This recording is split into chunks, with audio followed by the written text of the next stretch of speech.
Hudson has never confirmed that it was his account, although once these leaked, the account did get deleted. So oh, that's always the tell. That's always the tell sign right there. I guess Justin and Hailey, I'd be pretty gagged by. I guess because they've been through so much at this point. Yes, yeah, that would be crazy. They've been through so much that like. Yeah, I think people want that. I think it's more shocking that they stay together. Everyone's like, oh wow, they really.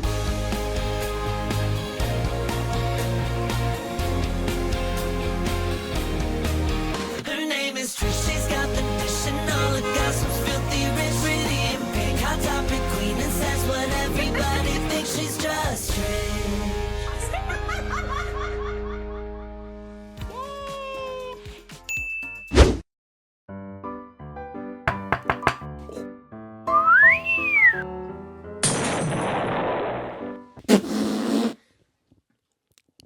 We're breaking the fourth wall. Welcome to the Just Trish podcast. Today we're a mime episode today. We are miming our emotions. You know, I wanted this as my first look back in 2026, but I didn't want it to like manifest silence for me. I am no longer speaking. Ooh, part 2. Love a mime. Love mime culture.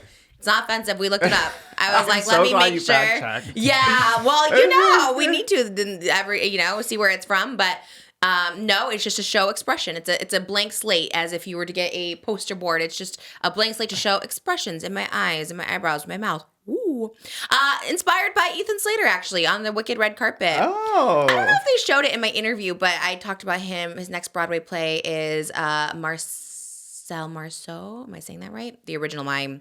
In Paris, although they're no longer Parisian. If you go to Paris, you can't find mimes. I just found out this morning. What? Yeah. I saw 90 Day Fiance. They moved to France and Was there mimes? Yeah, he got a job for an episode as a mime. I forget his name, but the husband. Sounds like cultural appropriation. Well, his wife is French. He moved to France. I love that excuse. I'll say, well, my husband's this. It's fine.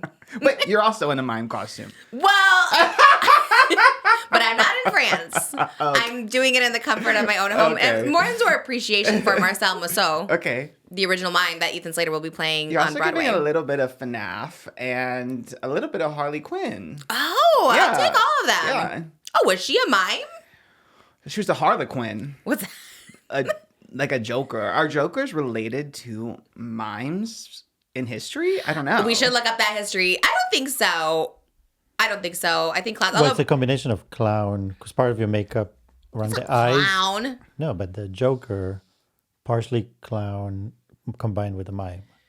Malibu called it clown this morning. She's like, why are you a clown, mommy? She's like, why are you a clown? You know how she does. And I was like, well, going to work. Yeah, she clocked me. Well, it gives a circle face, too. I have a circle face. I know. I thought I was giving Marcel Marceau, and I'm giving John Wayne Gacy, I guess. Right? We bring him up a lot. John Wayne Gacy, you fat yeah, never lose an opportunity to body shame John Wayne Gacy. Never lose an opportunity for that. If they do an American Horror Story about him, I could play him. Ryan Murphy, call me up. I don't know if I want to. Honestly, I'm going to laugh about it. I don't know the dexterity of it. The dexterity. It was background. Pretty bad. Yeah. Okay, I assume. Let me not get into true crime right now, but anyways. He was fat. True. Disgusting. Yeah. Just kidding. On him. He was disgusting, not because he's fat. Yes. Honestly, I am giving fat girl vibes today. All I can think about right after this, you'll see it on my TikTok. Have you seen the trend on TikTok where they get the 7-layer chocolate cake from Cheesecake Factory? No. And they order extra fudge on the side, so they pour it over, and it like drips down, and then they're just like, it's giving Matilda, the chocolate. Yes. Mm-hmm. You have been thinking about that since last week. The Matilda cake. Yeah. That Matilda cake. I think that's just my FYP right now. So I have been thinking, I think I'm going to do that right after. I can't wait to just get that chocolate cake in my hand. And just go, that's going to be so good. With your mime cosplay? What is it? In your mime cosplay? Oh, yes. I forget that I'm a mime today. I had it on for a little while. Yeah, you can have the cake right now. You just Ooh, pretend that you have just it. start eating it? I think you do need to do the TikTok in your mime cosplay and just not eat and then mime your reaction the whole time. That actually is so fierce. You kind of need to do it. Okay. Yeah. Done and done. I will. Yes, I will. Yeah, that's true. Because I didn't really have a TikTok plan for this. I don't know. I was really into mimes. I've been into mimes. Clock it, I think last year I said that I was going to be in my mime era. You did say that. Yeah, I do recall that. It took a minute to get there. Yeah. Gender bending. And I guess the one era that I've always wanted and it hasn't. And we talked about this on the podcast before, but it wouldn't work. Is the mime. I want to be like a mime. But it just is hard when you have a podcast to do that. So I would love to see your mime era, like in a photo shoot. I know. All right. I'll have to work that in somehow. My first ever like screen name on a website was Super Silver Mime, ironically. What? Yeah, so we are also Wait, connected why? in that way. You were into mimes? I guess so. Like Super Silver Mime. it was like a kid website and you couldn't like make your own username. You had to like pick Oh. 3 words and then those 3 words just like generated and I was like, yeah, I like that. I like mimes. Wow, I you was do. like 8 years old, Whoa, but- we're so connected in that sense. I have to tell you though, now that I'm in it, I'm kind of over it. What? Yeah, Why? I feel, you know, What? not as powerful as I thought I was gonna feel. I thought I was gonna be a little more power to it. I do feel more speechless, I suppose. Were you silenced or silenced? It's But literally see, silenced. Marcel, she didn't have the eyes. Oh, So that's what I mean. Like, you have more of the clown. that's Marcel Mousseau. Is that his name? Yeah. Looks a little like Got Mick. Oh, not him stealing Got Mixed Nachos. Oh my gosh, sue immediately. That is giving that. Oh my god, we should ask him how he came up with that. Maybe Yeah. his mime culture. Anyways, we're here. It's also giving Chappell Roan and MAC Cosmetics a little Yeah, bit. I see that as well. Mm. Yes. Oh, sometimes they have a teardrop. Yeah. Well, there's It's some. more of like so it's more like, in theory, those are your tears. You're a sad mime. That makes sense. Little cry on my kitchen floor. That would be. Oh my god. Recreate We all green those screen you videos. onto your kitchen floor. That would actually be so fierce. Get that green screen out immediately. Okay, we do need to do that for our We acting do. challenge. Do we know where that is? Moses is confident he knows where it is, but I don't know if I am so confident. The green screen. Yes, green. Should have done the acting challenge in this. Could have done mime, you and me both. Welcome to the Just Trish podcast.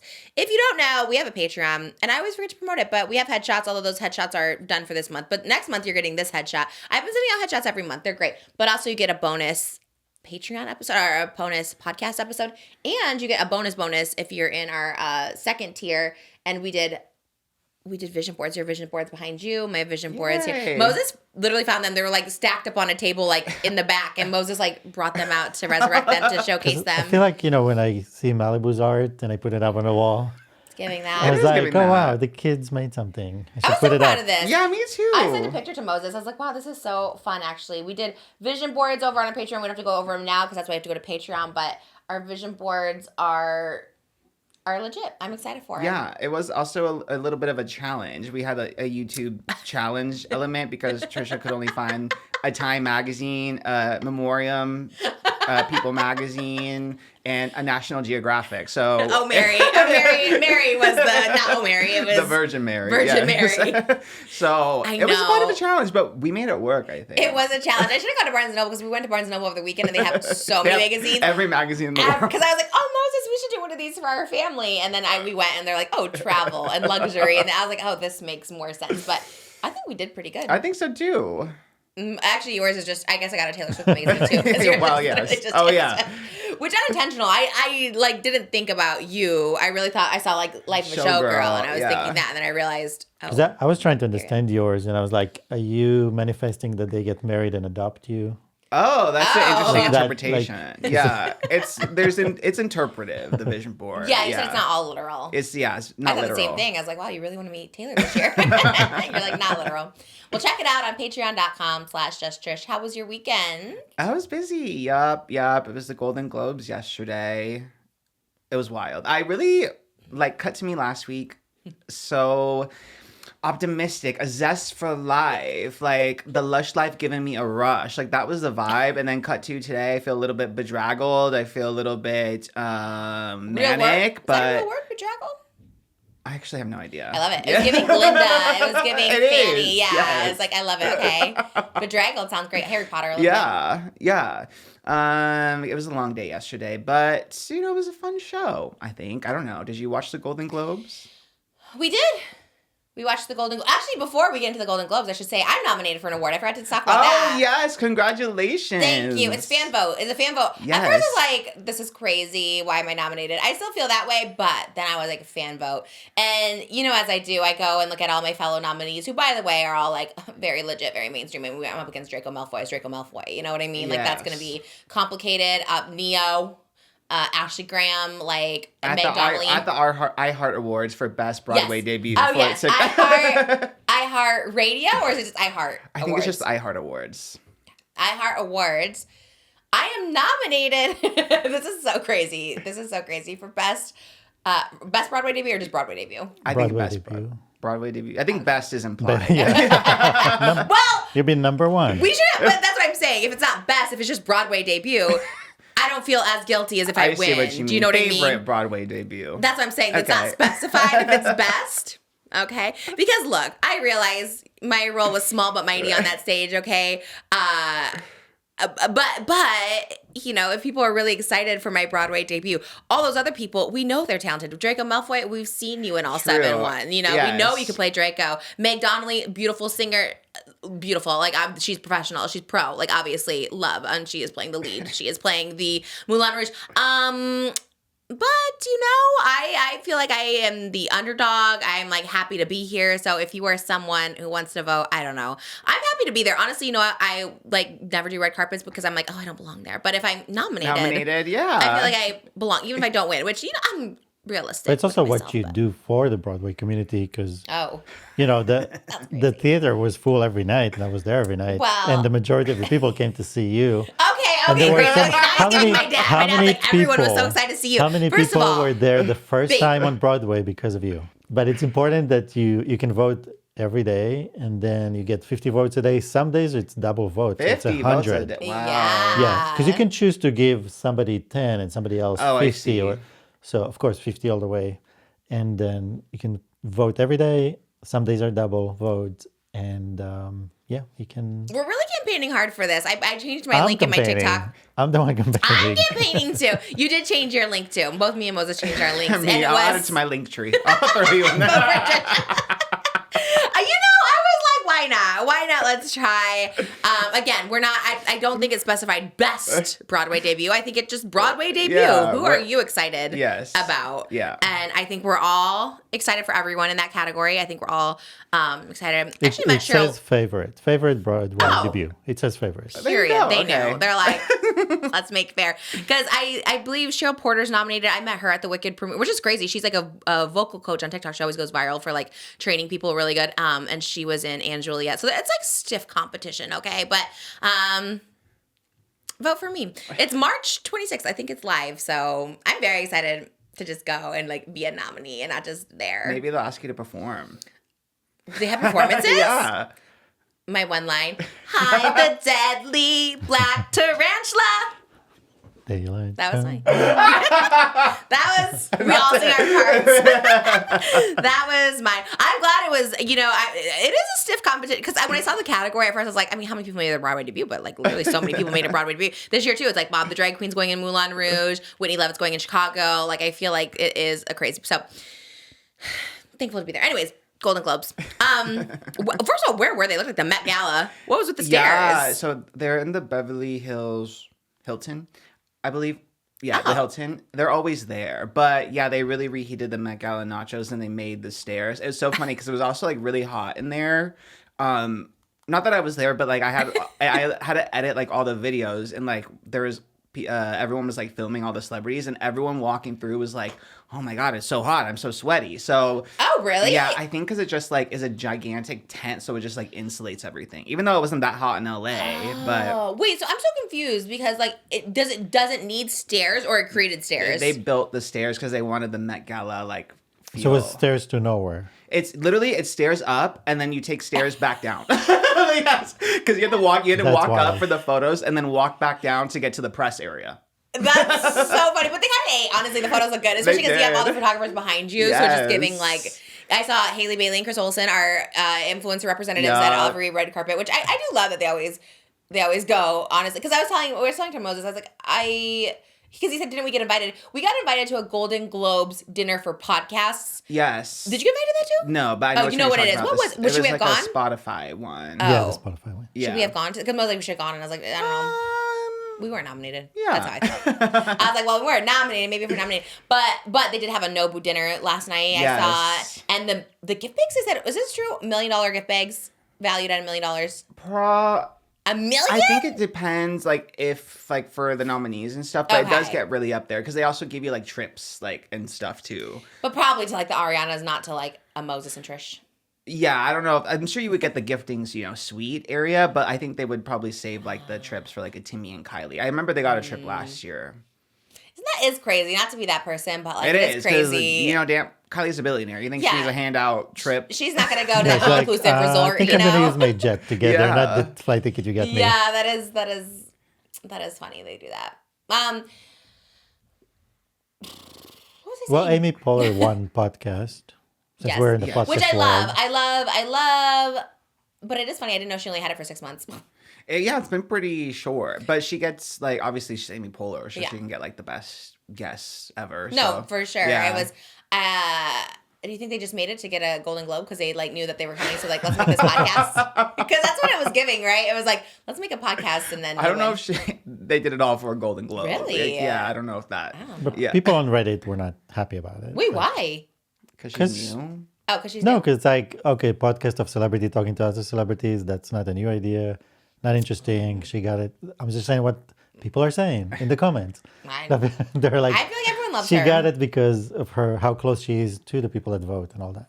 Okay.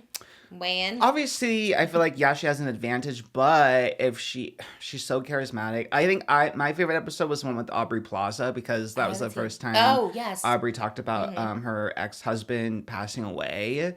And I think the way that she, like, navigated that conversation was, like, so amazing, because she didn't, like, obviously she's also friends with Aubrey from Parks and Recreation, but the way that she navigated it was so, like, just genuine and sweet and, like, careful, and she, like, let Aubrey, like, open up. And I don't know, I think Amy Poehler is a really great conversationalist. So yeah, and she's a Golden Globes darling. She's hosted it so many times with Tina Fey, like, and she beat her ex-husband. I think that was funny. Who's her ex-husband? Isn't it Will Ferrell? No.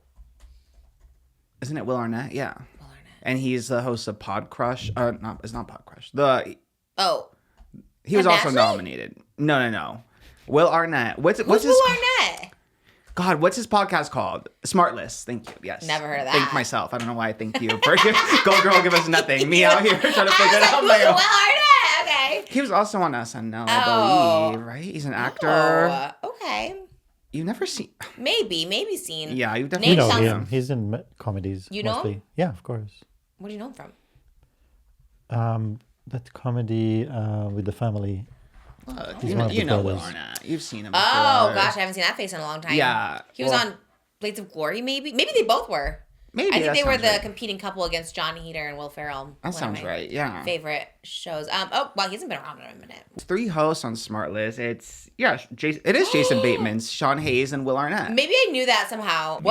Jason Bateman, Will Arnett, and... Sean Hayes from Will and Grace. Oh. What do I think? Oh, that's interesting. Do you think they're funny? I don't know. I've never been seated. Although Sean Hayes is gay, but middle-aged, like, white men, I don't know. Not really my tea, typically. So Yes. Yeah. He gives... Well, I never watched Will and Grace. I loved Will and Grace back in the day. Yeah. My mom and I watched Will and Grace all the time. You don't remember it? You didn't think anything of him when I said his No, name? I remember Sean Hayes. Yeah. Yeah. Like, he you was weren't Jack. gagged. You're like, I don't know. Thank you so much. Today's sponsor, Olipop. Their new Shirley Temple flavor is delicious. Thank you for sponsoring today's episode of Just Trish.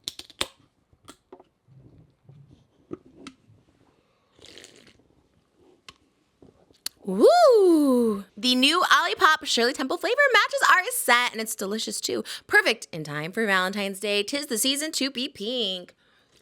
This actually tastes so delicious. Olipop is a new kind of soda that combines the classic soda taste with the benefits of a functional ingredient blend to support digestive health.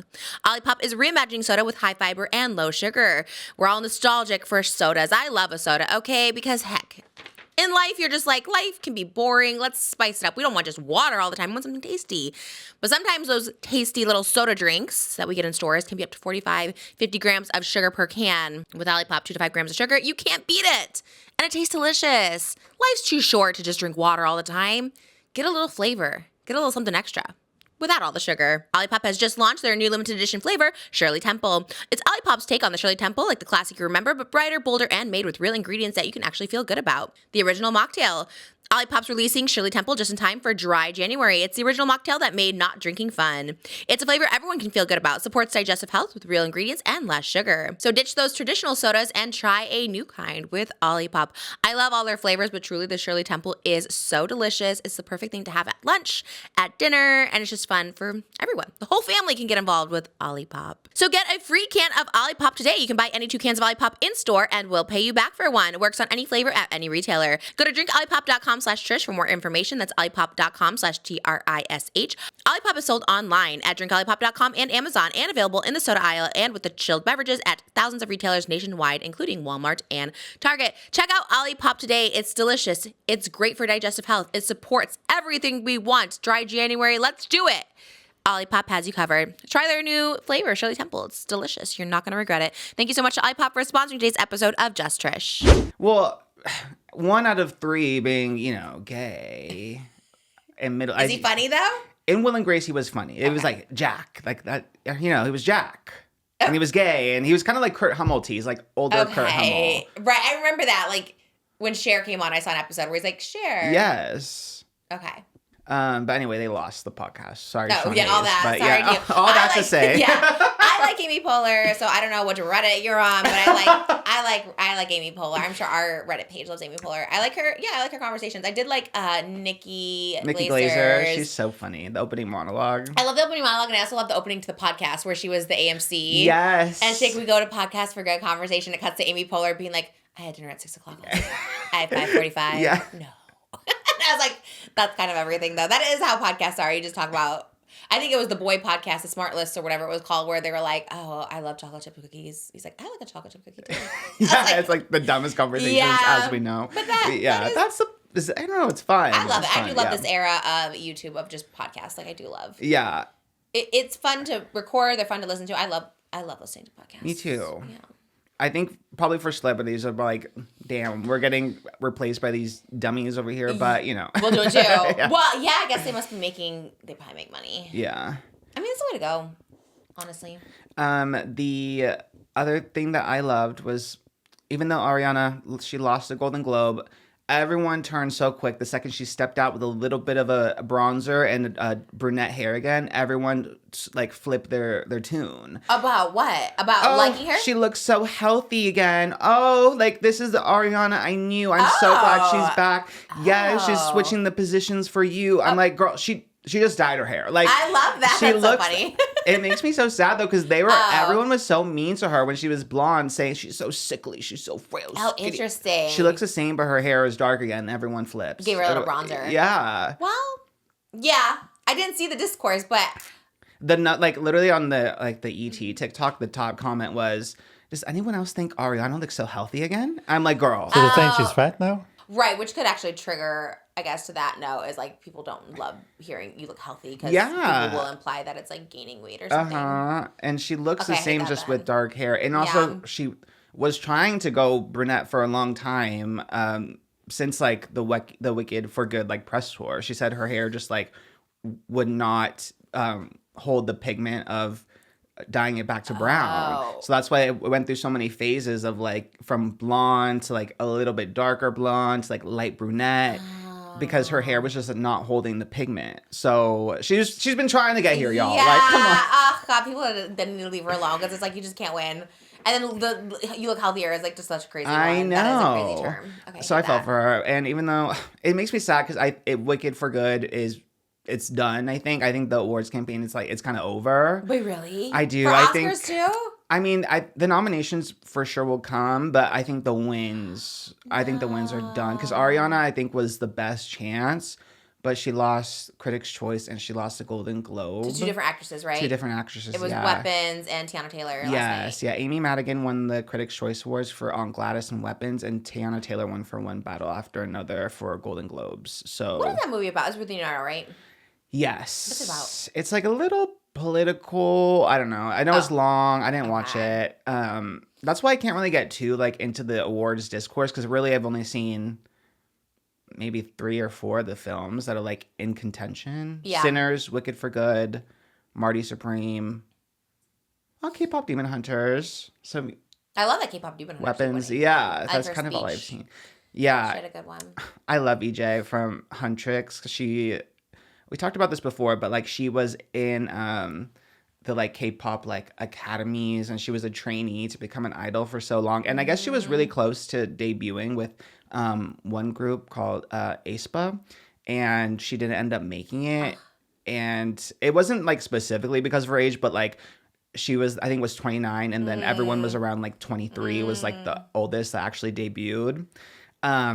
So like seeing her finally when door closes, you win the biggest awards. Right, or just timing too, because it's like now, like K-pop is big, but to like transition over here, like it's like you have to be like, you know, whatever. But she's like her own thing now, which is like very cool. And she has like the biggest song in the whole world, like, you know. I know, and I just can't imagine like spending 10 years and you feel like that's like maybe it's never gonna happen for you, and then all of a sudden, kind of like out of nowhere, really, like there wasn't like hype around K-pop Demon Hunters because it was new. So to have it just become like a sensation over a few months is like, it must be the best feeling in the world. Yeah, and she's everywhere too. She was at the Thanksgiving Day Parade and Jimmy Fallon. Like she is like books. Yeah, and actually Malibu prefers to watch the real girls over the cartoons. So she's always like, yeah. Because I know the sequel is going to be years away, but I kind of like, why not just become a threesome, like the 3 of them? Like, oh my god, that'd be so good. Yeah, if they actually became a group, like why not? Oh, right? She loves watching them. Like she loves watching the real girls, and I was just like so excited when I saw it last night. I was like, oh, and she knows, she recognizes her right away. She knew she was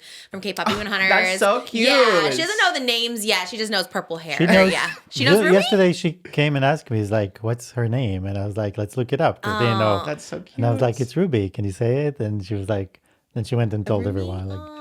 Yeah, so she actually came. I was in the kitchen cooking. She was like, "What's her name?" I was like, well, let's look it up. She literally eats the ramen noodles because of her. She'll eat chopsticks. That is so cute. It's crazy. She loves the chopsticks. What else does she likes everything. And I realized they're from K-pop Demon Hunters. All the things she likes. There was something else she likes too, and I was like, oh, it's from that. She did a whole performance. We went to Barnes and Noble. They have a little stage, and she did a whole performance to the song there, and she has her own choreography to it. And how old is she? How old is she now? EJAE? Let me see.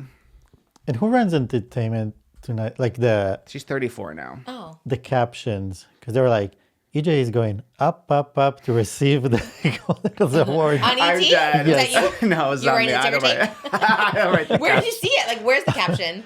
on Instagram. There's so a picture funny. of her going to get the award. That's so funny. That's a good one. It's pretty good. I used to have to write the caption. I hate it because you get to a point where you're just like so delirious and like, what the hell else do I have to say? And I hated, like, you go through and you try to think of the references and stuff. Oh my God, I hate it. Now I just do the editing and assigning and stuff, but damn, because it was 10 hours. We started at 1, we ended at 11.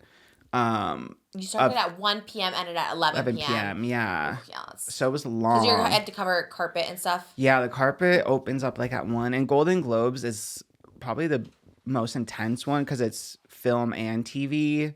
The rest of them are pretty like much just movies, or Grammys obviously just music. So the Golden Globes is kind of nuts. It's kind of nuts. But yeah, because this is the last like TV for the year until like Emmys, right? Yeah, pretty much. So now it's just actually no, I lied. This SAG Awards, which are now the Actor Awards, that are going to be on Netflix in like 2 weeks. Oh. Yeah. Those nominations came out? Yeah, I think it's pretty much same old. Same. Yeah. Like, I'm so bad with this too because I've only seen Wicked. So I'm like, why did Wicked win? Like, they should have won. And it is kind of sad because, like, how do you win nothing? And Wicked was so, like, monumental in pop culture and ticket sales. Like, you have to win something. I know, because I really do think a lot of the voting last year was like, we know we have Wicked for Good next year. Like, they'll have their chance. And then, Wicked for Good got derailed, like, pretty quickly.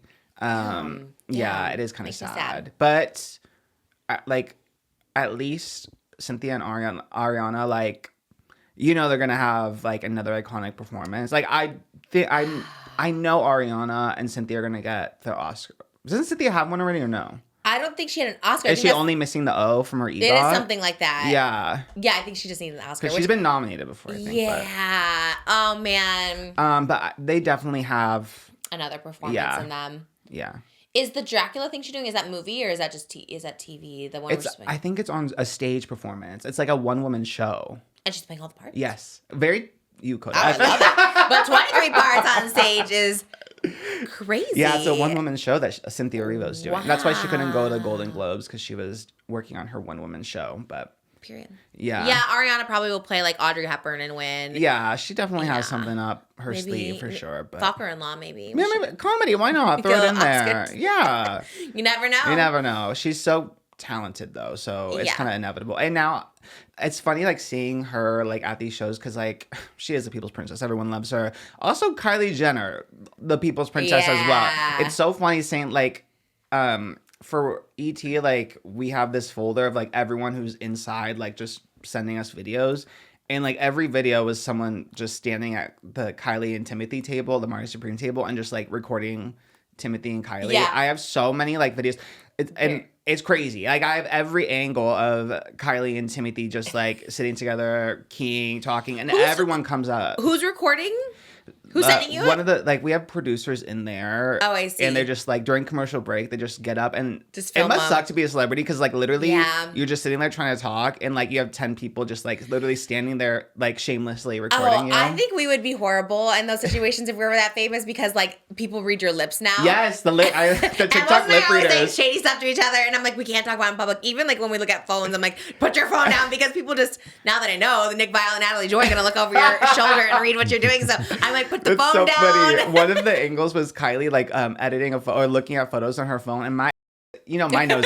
I literally took a screenshot. I zoomed in, and I think it was Timothée, because it was a white boy wearing a black outfit, which Timothée was wearing. And if so, that's really cute. Because she was editing it. She was like swiping through photos, I think. She was taking like pictures on her digital camera. Maybe she was like making them Bluetoothing them to her phone or something. Yeah. I saw one where they were like looking at the card that said her name, Chalamet. Kylie Jenner Chalamet. And she was so excited about it. I'm fully loving them. I love Kylie and Timothée. Yeah. I've been a Kylie and Timmy truther since the beginning of this podcast, I think, because they've been together 3 years. So yeah, did you predict an engagement for them? I think I did last year, but let's roll it over to 2026. That'd be so cute. Yeah, I like it too, because I just like that she's like, I don't know, even not being on the show kind of makes me like her even more. Like I do love the show, and it's like It's mysterious. On it. Yeah, she's low key. It's giving for a Kardashian. Truly being in her peace era. And she's like, I really don't need to do any of this drama. No, like, she only whenever she has to promote Kylie Cosmetics is when you'll see a little segment on the reality show on the Kardashians. Yeah. But other than that, like she won't even like say Timothy's name or anything. Or you don't even really see like Stormi or her kids at all either. Yeah. No, never. Yeah. But yeah, everyone just like. Jennifer Lawrence came over just to key with Kylie, Elle Fanning. Ariana, yeah. So I love seeing Kylie be like a little bit of a people's princess. I like Kylie. I do. Sorry. I think Timmy is like obsessed with her. Mm-hmm. He always is just like, she'll just be on her phone and he's like leaning over, kissing her shoulder and like resting his head on her shoulder. I think it's cute. And she looked amazing. I loved her dress. I think it's, oh God, gorge. Yeah. Her body is so crazy, like so good. She looked like a statue. She looked like a trophy. It was interesting that she didn't walk the carpet with Timothée. I thought by now she would. Yeah, because they've done like 2 carpets. Yeah. They've done like one random film festival or award show in Europe, and then they did the Mario Supreme premiere in New York, I think. But maybe they're holding out for Oscars. They're like, y'all want to see us on the carpet together? Then give them the Oscar. Yeah. Oh, what's she gonna wear? Because that to me was like an Oscar dress. She was wearing like gold. I know, she looks so good. I wonder what she will wear. She looks amazing. I saw her routine where she did the ice. Were you talking about doing that? Yes, where you put your face in ice. Like I gotta start doing that. Is it just to tighten your skin? What is the? I guess so. Yeah, like or like depuff as well. Oh God, I really do need to do that. That's what you should do, because I have all those like ice patches, but I'm like, I just should dunk my face into some. Yeah, just stick it in there. Yeah. Make a TikTok. Maybe I will. I could probably edit that. What do? They just take like chunks and they just do really choppy edits. Like a second. I think I could do that. Yeah, why not? Takes a lot of work, especially our mornings. Our mornings are just, it's a lot. I'll try it next week. Next weekend, we'll try. Dunk my face in some water. It's hard to set up all those shots too, like on the tripod. And I saw White Lotus didn't get anything last night. I know. I wasn't super surprised. It feels like too long ago. And also like I forgot if it was with Adolescence, but like, I don't know. The same shows have been winning. It's been like Adolescence, the Netflix show. Pluribus. Pluribus for Best Actress. Oh, you were excited for that one. And The Pits, which I have started watching The Pit, and What's The Pit? It's on HBO Max. It's like an emergency room show. Okay. And like ER? And Noah Wyle was in ER, so it is kind of like that. But it's like 16 episodes. Each episode is 1 hour of the day working like in an emergency room. So it moves really fast. I really like it, but I do have to cover my eyes when they're performing surgery, which is 70% of the show. So I am missing out on most of the show. It's real surgery? No, it's like a Grey's Anatomy tease. You know, you see all the blood and stuff, and it's on HBO, so it's even bloodier and more graphic. So it makes me a little queasy thinking about it. Same. I look away from most of it, but I like the characters and everything. And that one? Yeah, like Noah Wyle and The Pit also won. But it's been the same shows winning everything. So I don't know. I feel Only Murders never wins. I know, but they like get invited every year. And I feel like Steve Martin and like Martin Short should get something. Like they're older. Like maybe by like the last season they finally will get something. Is it not the last season? I don't think so. I think it got renewed again. Oh, where could it possibly go? It's either the beginning where shows are so strong, like Severance or Pluribus, like The Pit, like the first season. But they've been around, and the last seasons are not as good as the first. Yeah. Damn, stiff competition, literally. Yeah, we watched it a little bit last night. It was good. And speaking of stiff, the heated rivalry boys. I feel like everyone was like most excited for them. I know the Golden Globes were kicking their feet when they booked them to present together because those are like really the boys you want to book if you want to get talked about. But they're not Canadian, or they are? It's just a Canadian show. That's a good question. I thought, because I heard someone said that they're not, but I could have heard wrong. Hudson Williams is Canadian, but Connor Story's from Texas.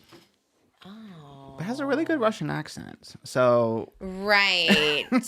Interesting. Okay. Oh. So what makes it a Canadian show? Just was shot in Canada? Yeah, and it airs on Crave in Canada. HBO Max just got the streaming rights for it, so that's why it's on HBO. Oh. Yeah. I wonder whose idea that was. I wonder if they get a raise.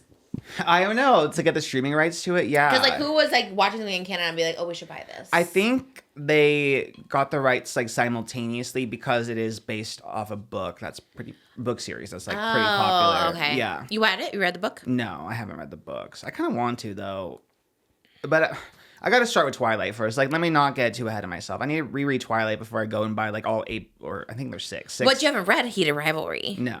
Well, why don't you start with that since you haven't read it? Because I told myself I was going to read Twilight last year, and so I need to like hold myself accountable. Well, I think you didn't, and so you should just skip it and go to Heated Rivalry. But this year, his resolution is going to read a lot of books. Yes. So you should be done by this end of this month. With all 6 or Twilight? I gotta start with Twilight. The whole series of Heated Rivalry and Twilight. Maybe. Why not? Damn, we had a lot of reading to do. Yeah. But I can't believe we're gonna start with Twilight. You've seen the movies, you've seen the show. What? Why are you laughing? No, we're just putting him under the spotlight with the book. Oh, sorry. Yeah, I don't know why we came out on you like that. I apologize. That was crazy. Yeah, what the hell are you reading? Yeah. Bridgerton. I'm starting with the Viscount Who Loved Me because I started with the my favorite one. Now I can't think of it. Romancing Mr. Bridgerton, I think it is. It's the Colin book, and I can't remember. Colin and Penelope. I can't remember what it's called. But I went back. But now I want to finish the Viscount Who Loved Me because I want to get to Benedict's book. Because I believe Benedict's book comes before Penelope's. Yeah. And I haven't read that one. So I need to read that one before the... But yeah, honestly, same. It's hard to read books when I am also doing a secret project. So I have to read that too. It's like rereading so much. I got to do that actually. You're reading a lot, yeah. Yeah. Constantly. I'm like, I need 3 hours to sit and read. And that is so hard. It is, it's so hard to find time when you're working and just life. And it's probably better for your brain, though, than just, we went to Barnes & Noble the other day and bought a lot of books. I like those stores. I'm glad they're not crumbling. Cross your fingers there. That one's always kind of busy. Yeah, it's a busy location. But so was the World Market. World Market just closed. In Conejo Valley news. World Market has no longer exists. And it's really sad. That was his my favorite. Other Conejo Valley news that kind of made national news up in Camarillo. I was so excited. I sent it to you, but you didn't reply. I wasn't excited, but I was like, ooh, Camarillo. We love Camarillo. Shout out Camarillo. Shout out Oxnard. We love you. Daniel Stern got arrested in Camarillo for soliciting prostitution. You didn't respond. What can I say about it? From Home Alone. He plays the tall one, not Joe Pesci, but the other criminal. He was, well, he wasn't arrested. He was cited. I guess there's no mugshot because he was given a ticket, I guess. Cited for soliciting. Yeah, you're right. In Camarillo. But what does that mean? So was someone undercover and cited him, or they saw him doing it? I really wanted the details of this. TMZ had it. I mean, usually it's undercover, like. But in Camarillo, someone's just sitting. How else they would know that at the bar he was soliciting, waiting for someone to. Maybe it was a sting. It was a hotel in Camarillo. A sting in Camarillo is crazy, because that's like what they were just waiting for people to come up, and then also not arrest them. You're just giving him a citation, like here. Maybe if you didn't a fix-it ticket. I guess he didn't succeed in hiring the escort, so maybe that's why. He was allegedly trying to hire an escort, so maybe I don't know if that's the difference or not. So it's a failure all around.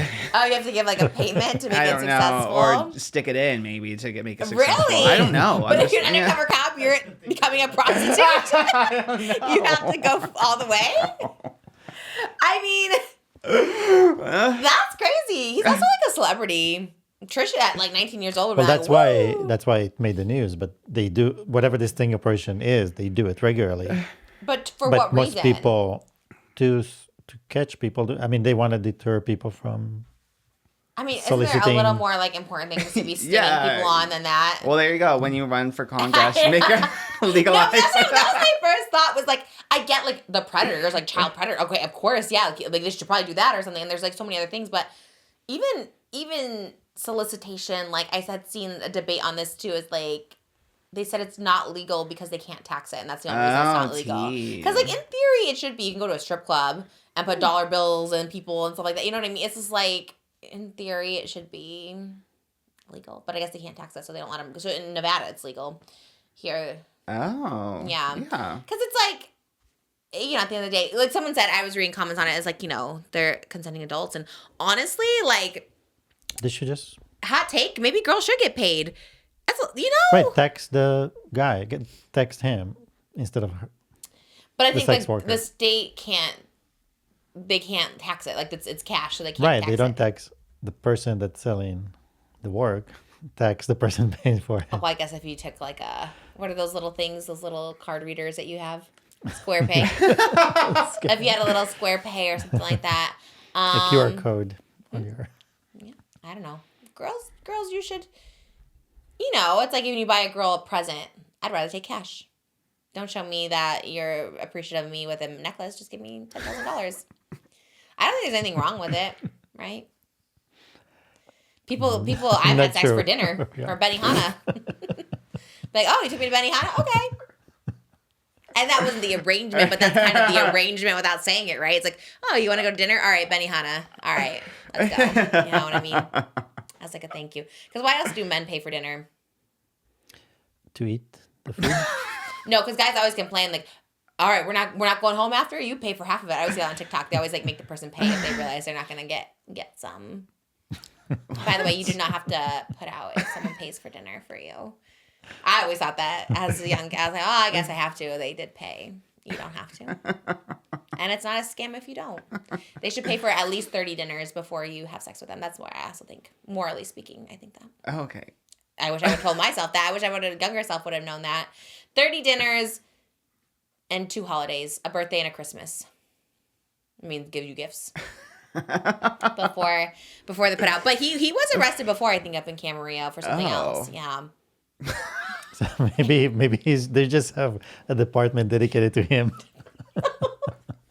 Does he live up there? Maybe he's the only local celebrity. I want to hear him on the podcast. I have so many questions for him. About I like him because he was in another movie called Bushwhack. Did you remember this movie? Oh my gosh, it was so good. It was like he was playing like a criminal or something too on the run, and he like escapes in the they mountains. really typecast him as this criminal role. Jesus Christ. I know, it is kind of crazy. His method. Yeah, well, it manifested it for him, apparently. He's been getting citations left and right up in Camarillo. But, yeah, because TMZ wrote the article, they're like, about the solicitation, and they're like, oh, he's really given the name to the wet and sticky bandits. I'm like, okay, like, that's crazy. But I love him. Maybe we'll get him on the podcast. I mean, he's not really a criminal. And honestly, that's okay. He is. We need to do more research. As long as he's not a violent criminal. Yeah. Okay.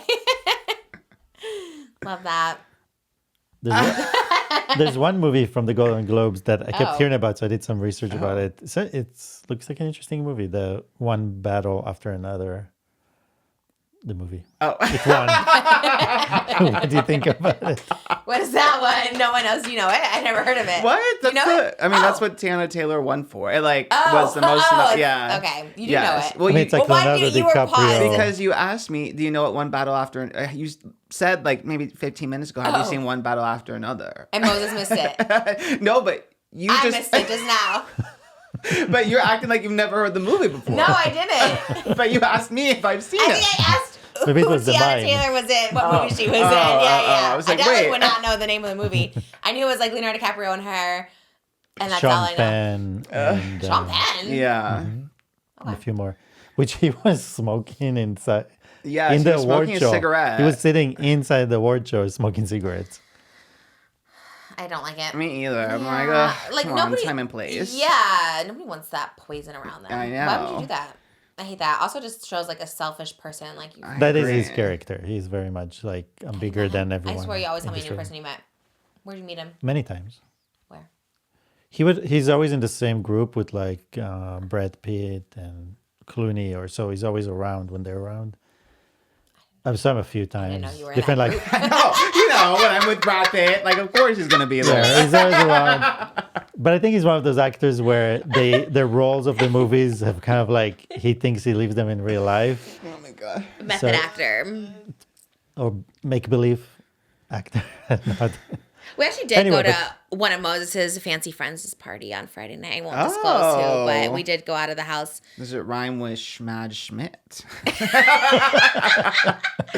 One of the people we've already mentioned in this podcast, and I was very much like, wow. I did feel I got my makeup done for that specific reason. I was like, wow, I really feel.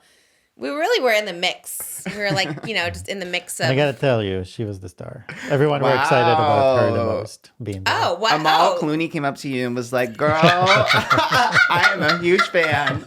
Even Sean Penn put down the cigarette. You said, Sean, please don't smoke around me, and says, you got it.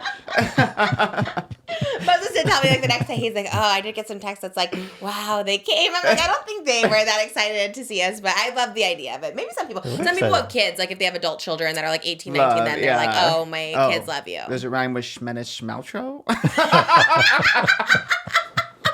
Close, but not that either. Yeah. I know. I felt very cool. We didn't take any pictures. I was going to take pictures, but I didn't. That was very cool. But I do love Moses' secret life of being with the A-list people. You know what I mean? I was like, wow, this is very cool. Honestly, I just liked going to dinner too. It was far. We went to Venice. We were far. We went on a Friday down to Panga, which I got car sick. Oh my God. Have you ever been down there? Okay, so far the hot topics you contributed, that one Home Alone actor and Topanga Canyon. You remember the Californians from... Oh yeah. You take the 101 down to Topanga. Topanga to Marina Del. Oh my gosh. All right. Well, what hot topics do we have over there? Oh my God. Well, one battle after another. To circle back, No, I have not seen. Kind of want to see, but I know it's really long. Because even Darian, who likes long movies, he saw it with one of his friends, and even he said it was long, which makes me scared. Because if someone with a normal attention span thinks it's long, I don't know if I can really handle it. But I love Teyana Taylor, and also I love Chase Infinity. She was also she plays Leonardo DiCaprio's daughter in it.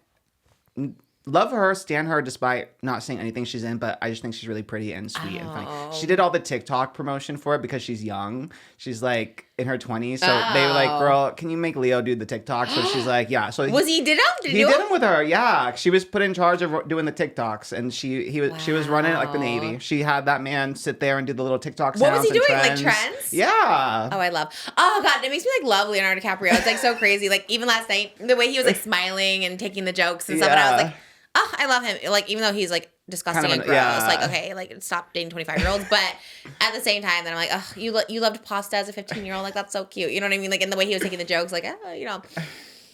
I guess I should see the movie. I don't care for him too much as an actor. I don't know if I do either. I feel like I haven't really seen him in much. I don't know. It doesn't really move. Like, if I were to see one battle after another, it would be because of Teyana Taylor and Chase Infinity. Yeah. Same. But... It's winning a lot of awards. So congratulations. You want to see it? Is that why you brought it up? It just seemed interesting because it's like a very odd movie. It's not a normal movie. It's like you know what it's about? Yeah, it's kind of like it just happens like in our world, but it's not our world. Everything is off and different and everything is strange. So it's a bit out there. Like when you're on Molly or on a different It's a little out there, but it's at the same time, like it's very funny, but also very serious. Very dramatic, but very...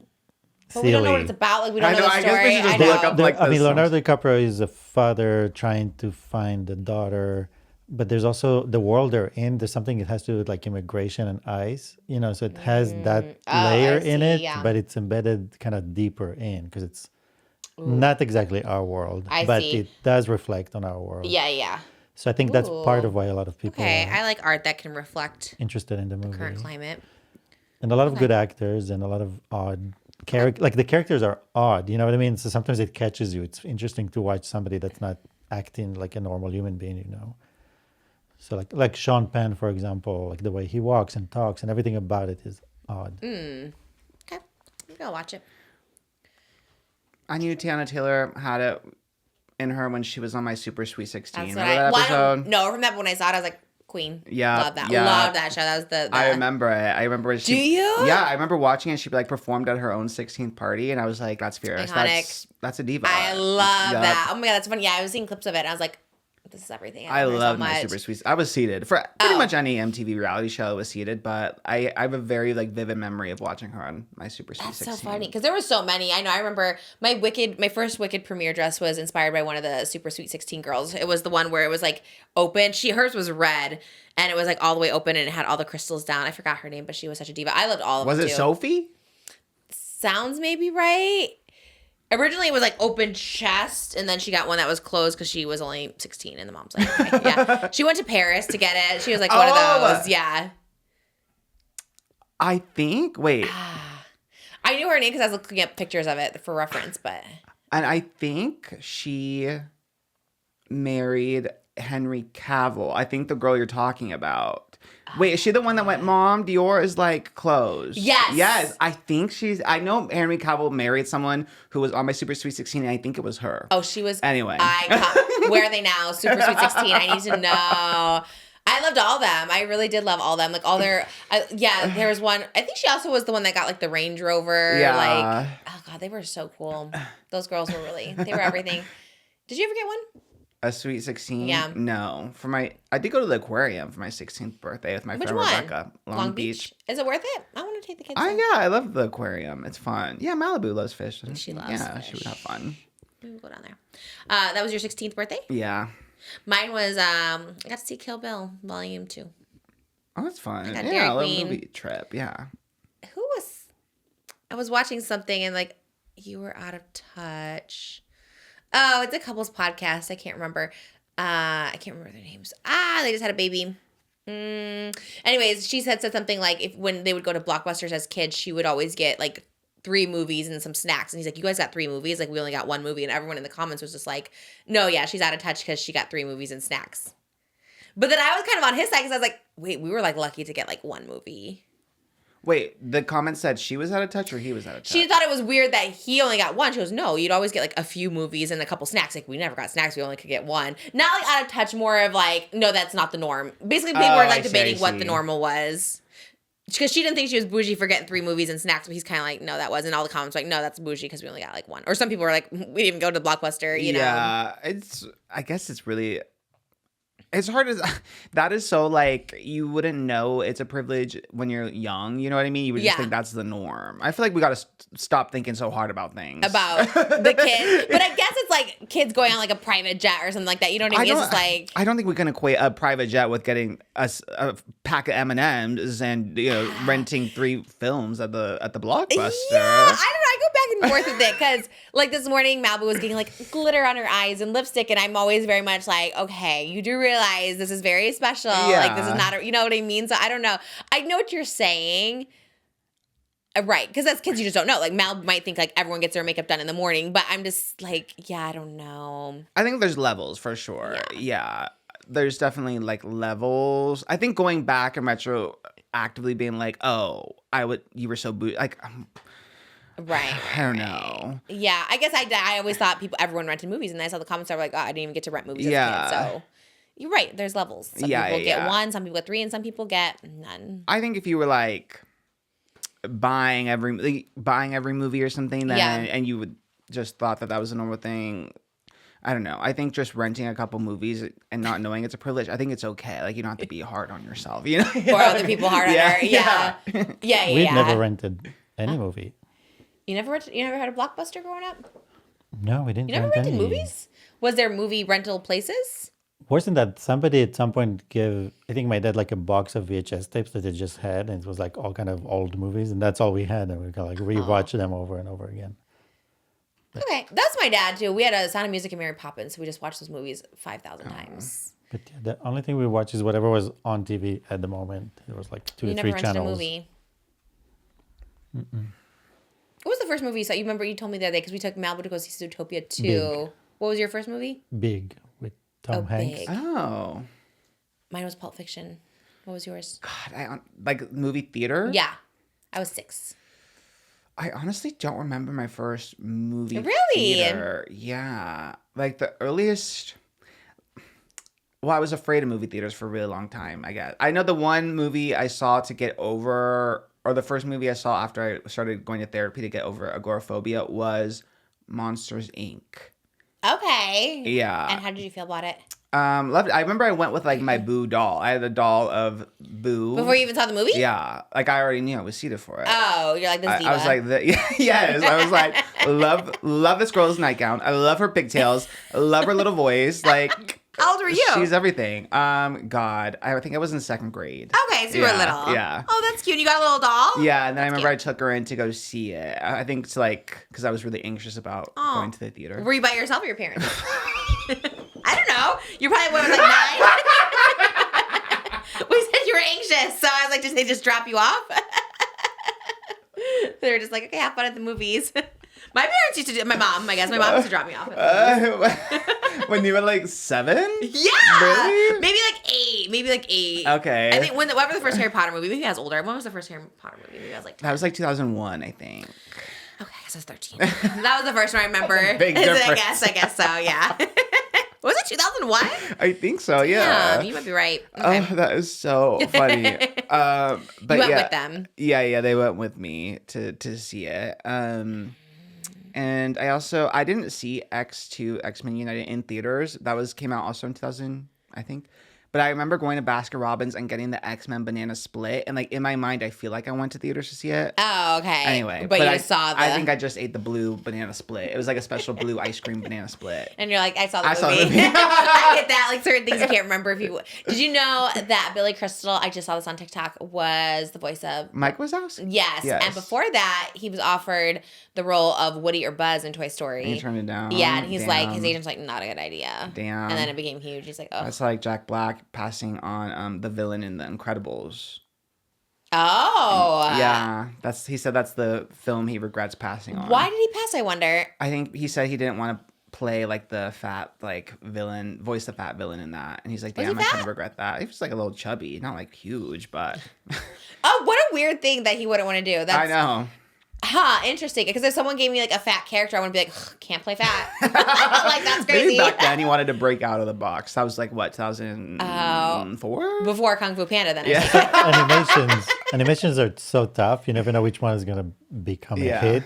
So it's like tough to. Well, I know if Sing comes my way, I'm going to say yes to that. Did you know the voice of the elephant is Tori Kelly? Ari told me that this morning. Oh, really? Yeah, she's like, oh, she was in Sing. I'm like, which one? She played the elephant. And I was like, who plays the pig? Do you know who plays the girl pig?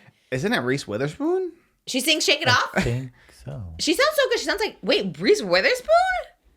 It sounds like Taylor Swift. I don't know if they use like somebody else for singing, like they do a lot of times, but. What? Who? I just remember her being in a movie. It sounds like Taylor Swift, like when they sing it. It says, yeah, she's singing. And she did sing in Walk the Line. Reese Witherspoon? Yeah.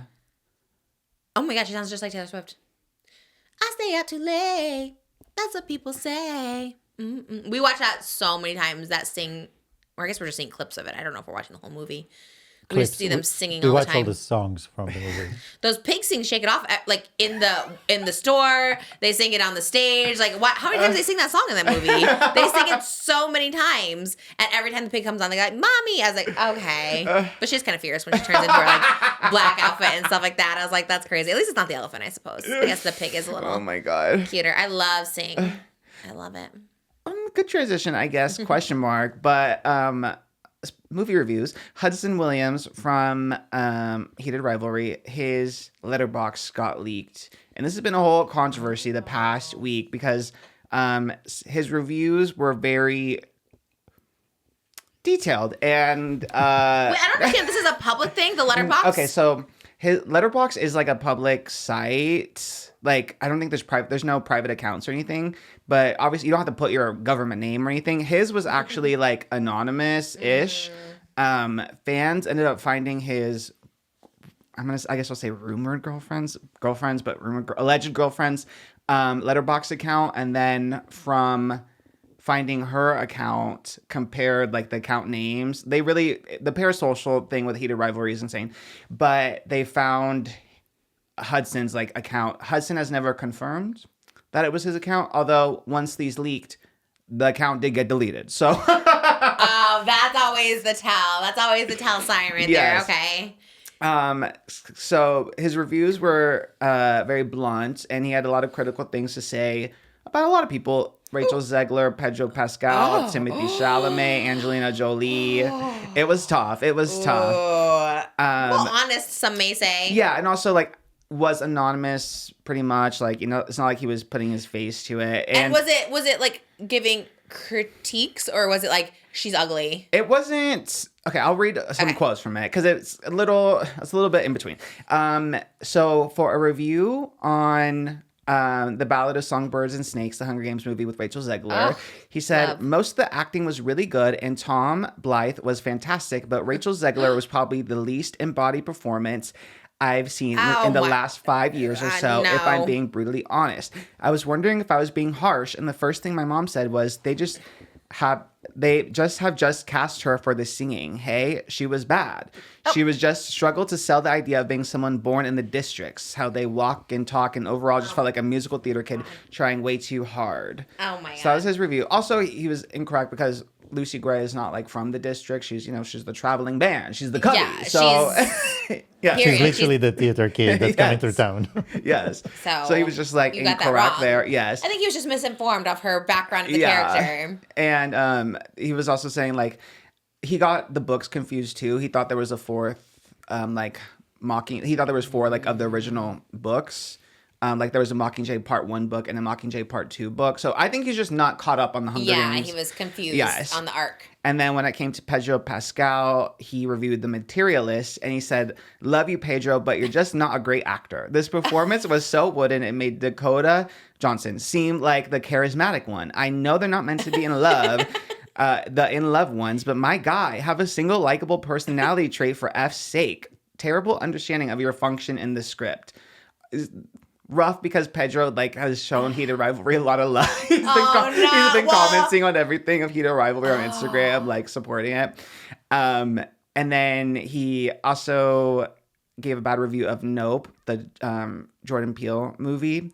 He said Timothée Chalamet looked too scrawny to be the hero in Dune. And he said Angelina Jolie's wrists were too tiny in salt. Oh, no. Yeah, so very weird and specific. I personally think it's like he wrote this. He was also like in film school. So I think he wrote it not like just like not thinking of his words, just like literally sitting there typing like literally the first thoughts that came into his mind. And didn't expect, obviously, to be perceived on a larger scale. Yeah.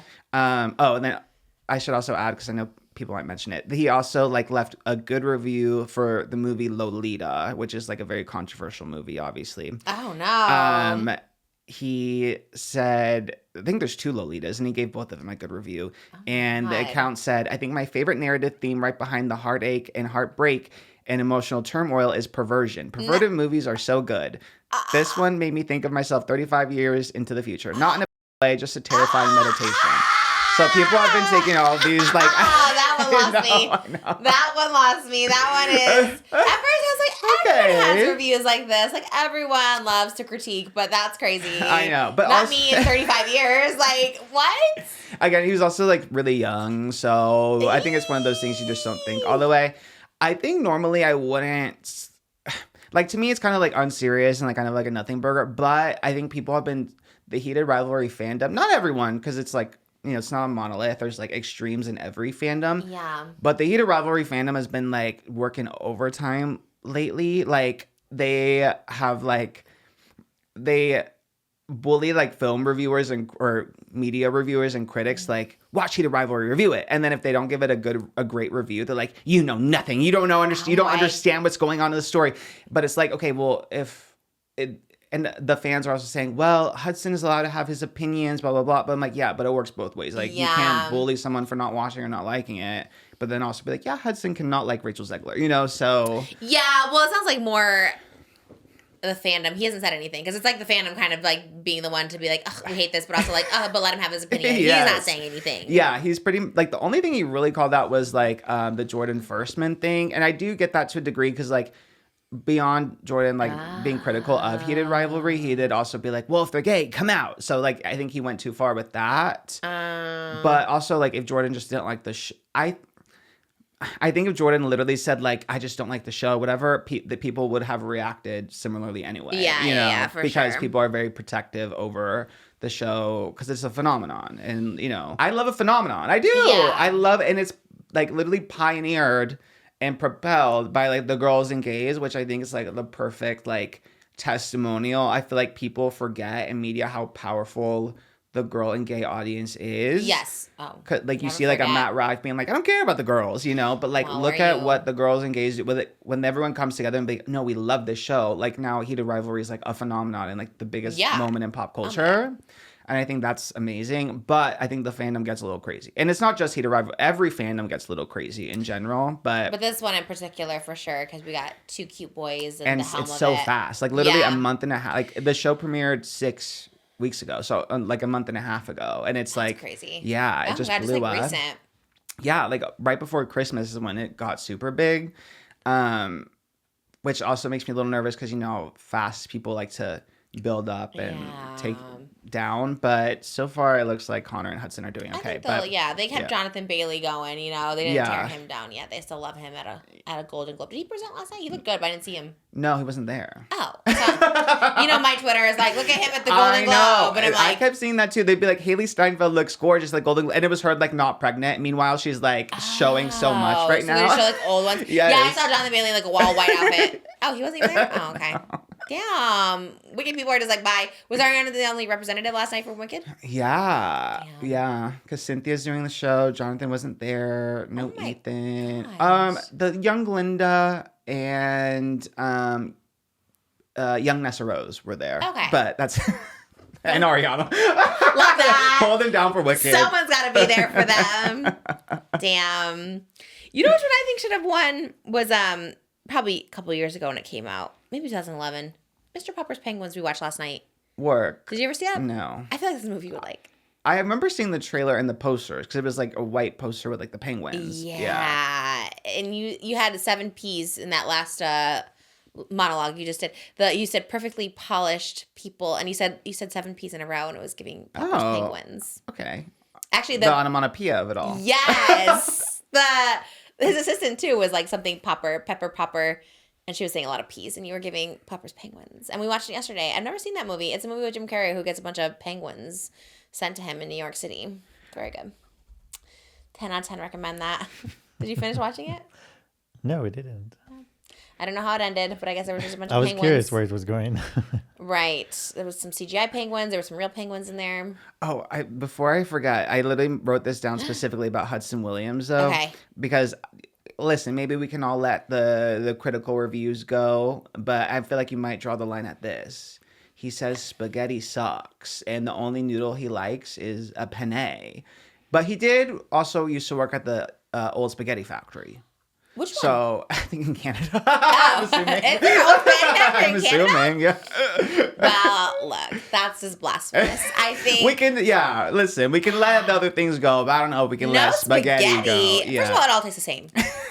Penne, rigatoni, farfalla, spaghetti, like it's all the same. Angel hair, it's all the same. Yes, there's like different textures, but a wheel of pasta tastes just like, an elbow pasta. They're all the same. If you get the Barilla boxes, we're Barilla people. I guess maybe he's talking about like, no, because Spaghetti Factory too would all taste the same for sure. In fact, I don't think Spaghetti Factory has penne pasta, because when we went with Malibu and that haunted one on the way back from Palm Springs, I think they were eating these they had like little tiny things. They either had spaghetti or the little tiny like balls. I don't even think they have penne. Oh, tea. Because penne is the choice for kids because it's long and tubular, so they don't have to cut it down or break it down. But don't like that. I know. I figured that would be the one thing that loses you. Yeah. The direct quote for just for the record: spaghetti sucks. Rigatoni is awful. I like a penne noodle. That's a crazy take for no reason. Why did he say that? He said it on Sirius XM. And this is a recent interview, too. Not one that was unearthed by the fans, like, in the digital footprint. Right. Like, this is recent. Well, recent on the record. Were you telling me it's hard to get them for an interview? Yes. They blew up too fast. They get bad clips. The Letterboxd will get you. How do I sign up for one? I want to do a Letterboxd. I love that that trend. Letterboxd will get you. How do I sign up for one? I need to do a review on there. I need some reviews. I think you just sign up on the website. I want to make one too. Darian has one, and he logs it like literally as soon as we see a movie. Like the first thing he does is open up that app and leaves a review. Yeah. And is he critical? Because most people, let's say, he's kind of critical. I think when I give like Yelp reviews, it's like I usually only leave it when it's bad. I should leave it when it's good too. I usually only leave if it's like a smoky room or something. But you should probably leave good reviews. But I guess the majority, to defend that guy, is like majority of people would probably leave just a critical review and nothing. No one's ever like, this is a great movie. Although they should. Yeah, I think I would go for the movies I love first. I can't think of a movie like I saw recently and hated. I was also, as I was like researching the Hudson Letterboxd drama, I was trying to think like, what would I leave a critical review? And I don't even know. I feel like I avoid movies I know I will not like unless I am forced against my will. Well, that's the problem. But then you watch a movie you want to like, and then you're like, oh, this could have been good, and they just missed it. I mean, I think that with like Snow White, I think Gal Gadot was so horrible in it, and it's like. We had the right idea, but we lost it. Yeah, like you ruined it. I think you just need to give those kind of criticisms. Yeah, that's fair. Yeah, I don't know what I'd leave at. I think one of my top 4 though would be Joker 2. I watched it again the other day, and I was like, "Oh, this is really good. You should watch it so we can discuss." It is very good. I love it. Maybe I will. Top 4 Letterboxd for me. Are all the movies on there that you can review? Yeah, I think so. Okay. Is there a movie you hate? Hate? I just don't watch it. Okay. Like I haven't watched something I hated.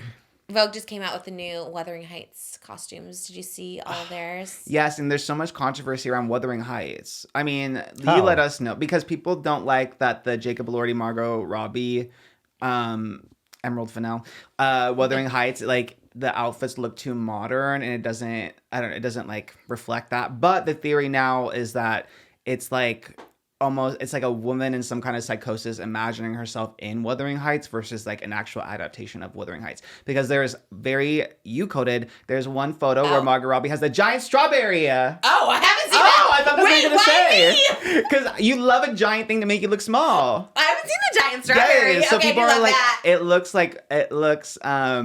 like fanciful, you know, because she's holding a comically large strawberry that has a little bite out of it. So now people are like, oh, it must be like not an actual adaptation of Wuthering Heights, but some sort of like twisty thing where like a little fantasy. Yeah. I was gonna say the pink dress. There was a pink dress that's already being made. Okay, pink dress, and now you just need the giant strawberry. Is she holding it in the pink dress? And she has a tiny little bite out of it.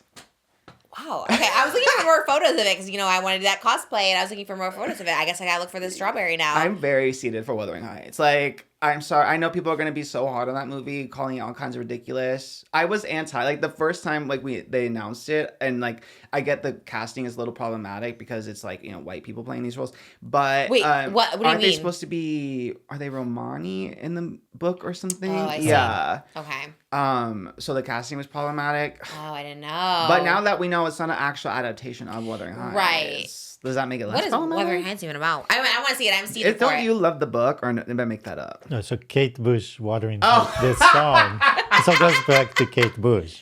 So there's no correlation. You don't know There the is. movie. She made the song about the book. And you don't know the book. I don't know the book. I know the song, and she was ridiculed for her, you know, at the time, the way she would bring it to life, the dance, the songs, her voice, the singing. It was kind of ahead of its time. Welcome to. That's the song? Yeah. It's me. That one? Then she says Wuthering. She doesn't say welcome to. Oh, what did she say? Yeah, she says Wuthering. Wuthering Heights. It's me, Cathy, come home. Yeah, those are the lyrics. Okay. Wow. Well, the song doesn't sound like that. It sounds like welcome to. Yeah, because you heard it once. Well, no, I've heard it lots of times on TikTok. I heard it all the time. That was like the trend everyone was doing. I'm excited. I'm excited for it. I like the costumes. It's so funny because I've been Googling costumes for so long and I couldn't find any more pictures. And then Vogue just did a whole article showing everyone. And it's weird because it comes out relatively soon. So it's the 14th, right? Yeah. Valentine's Day? Yeah. Charlie XCX did the music for it. I'm so excited for that. She did one music video for it so far, and I loved the music video that Charlie did. So I'm very excited. Yeah, that's why like I really think it's just, you know, it's gonna be a loose adaptation. Like, you know, I like the twist. Watch the twist. It'll be like a Stranger Things thing. Like what? Where the fans make up the twist and then it doesn't actually happen. Because watch it actually. No, this is the book adaptation. I'll be like, oh. But if it's, I hope it's not. I don't know. Because I like Charlie XCX. I feel like it makes sense for it to be like some kind of fantasy. Yeah. It looks like that. That's the vibe it gives me. I know nothing about it either. Yeah. I don't know the So storyline. the book is a classic English literature. It's from 1847. And it's known for its passionate and destructive love story between Catherine and Heathcliff, set on the wild Yorkshire moors. Oh, so you didn't even know what it's about. You just like the song. I was like, you loved this movie. I thought you were like so excited for it. I'm excited for the movie because it has such a strong tie to Kate Bush. And I thought that probably her song will somehow be featured in the movie or part of it. Well, probably not because he just says Charlie XCX is doing Maybe she'll sing. But she will, she will do.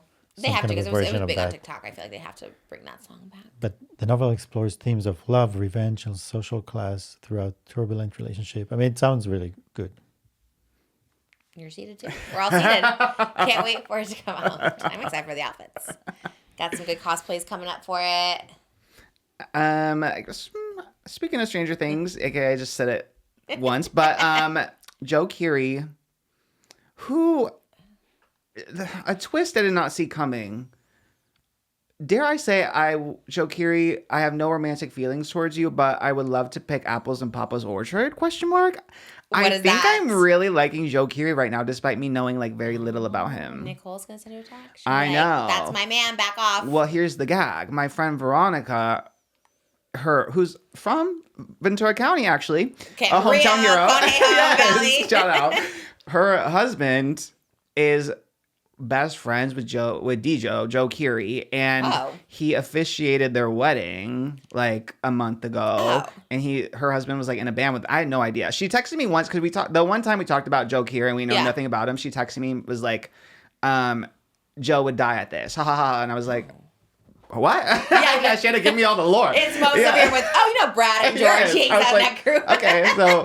Just unknown. So now I'm like, Veronica, if you're listening, like, give that man a text, tell him to come over here. What's the... Anyway, because he was at the Golden Globes and he was like, looked really sweet, I guess. And then once I started having to cover Stranger Things, now I get a lot of like Joe KEERY on my FYP and everything I've seen. I'm like, kind of like this guy. And he does have great hair.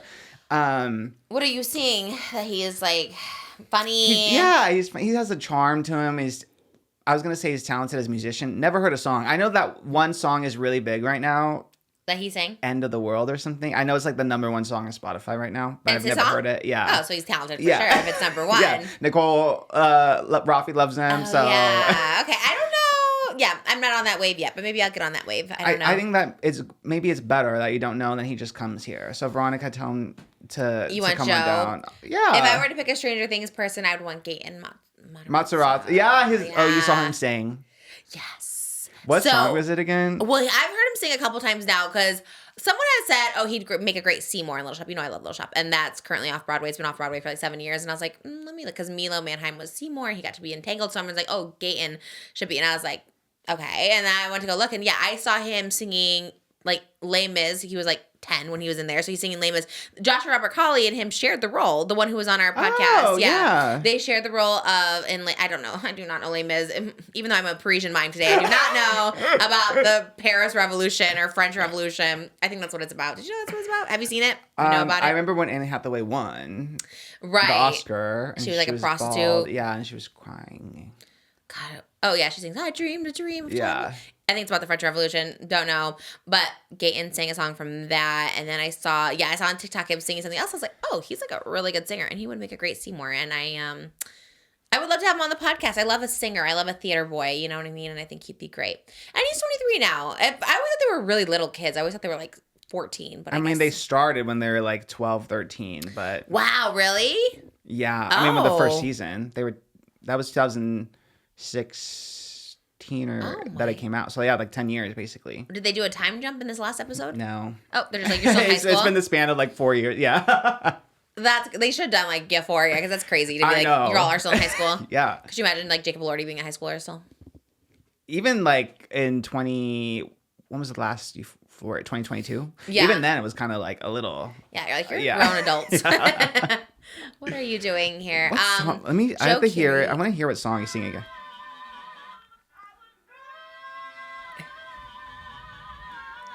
Oh, Bruno Mars, he's singing. I was like, what is he singing? Seen that one. Is that new? Oh, this is the one I keep seeing everywhere.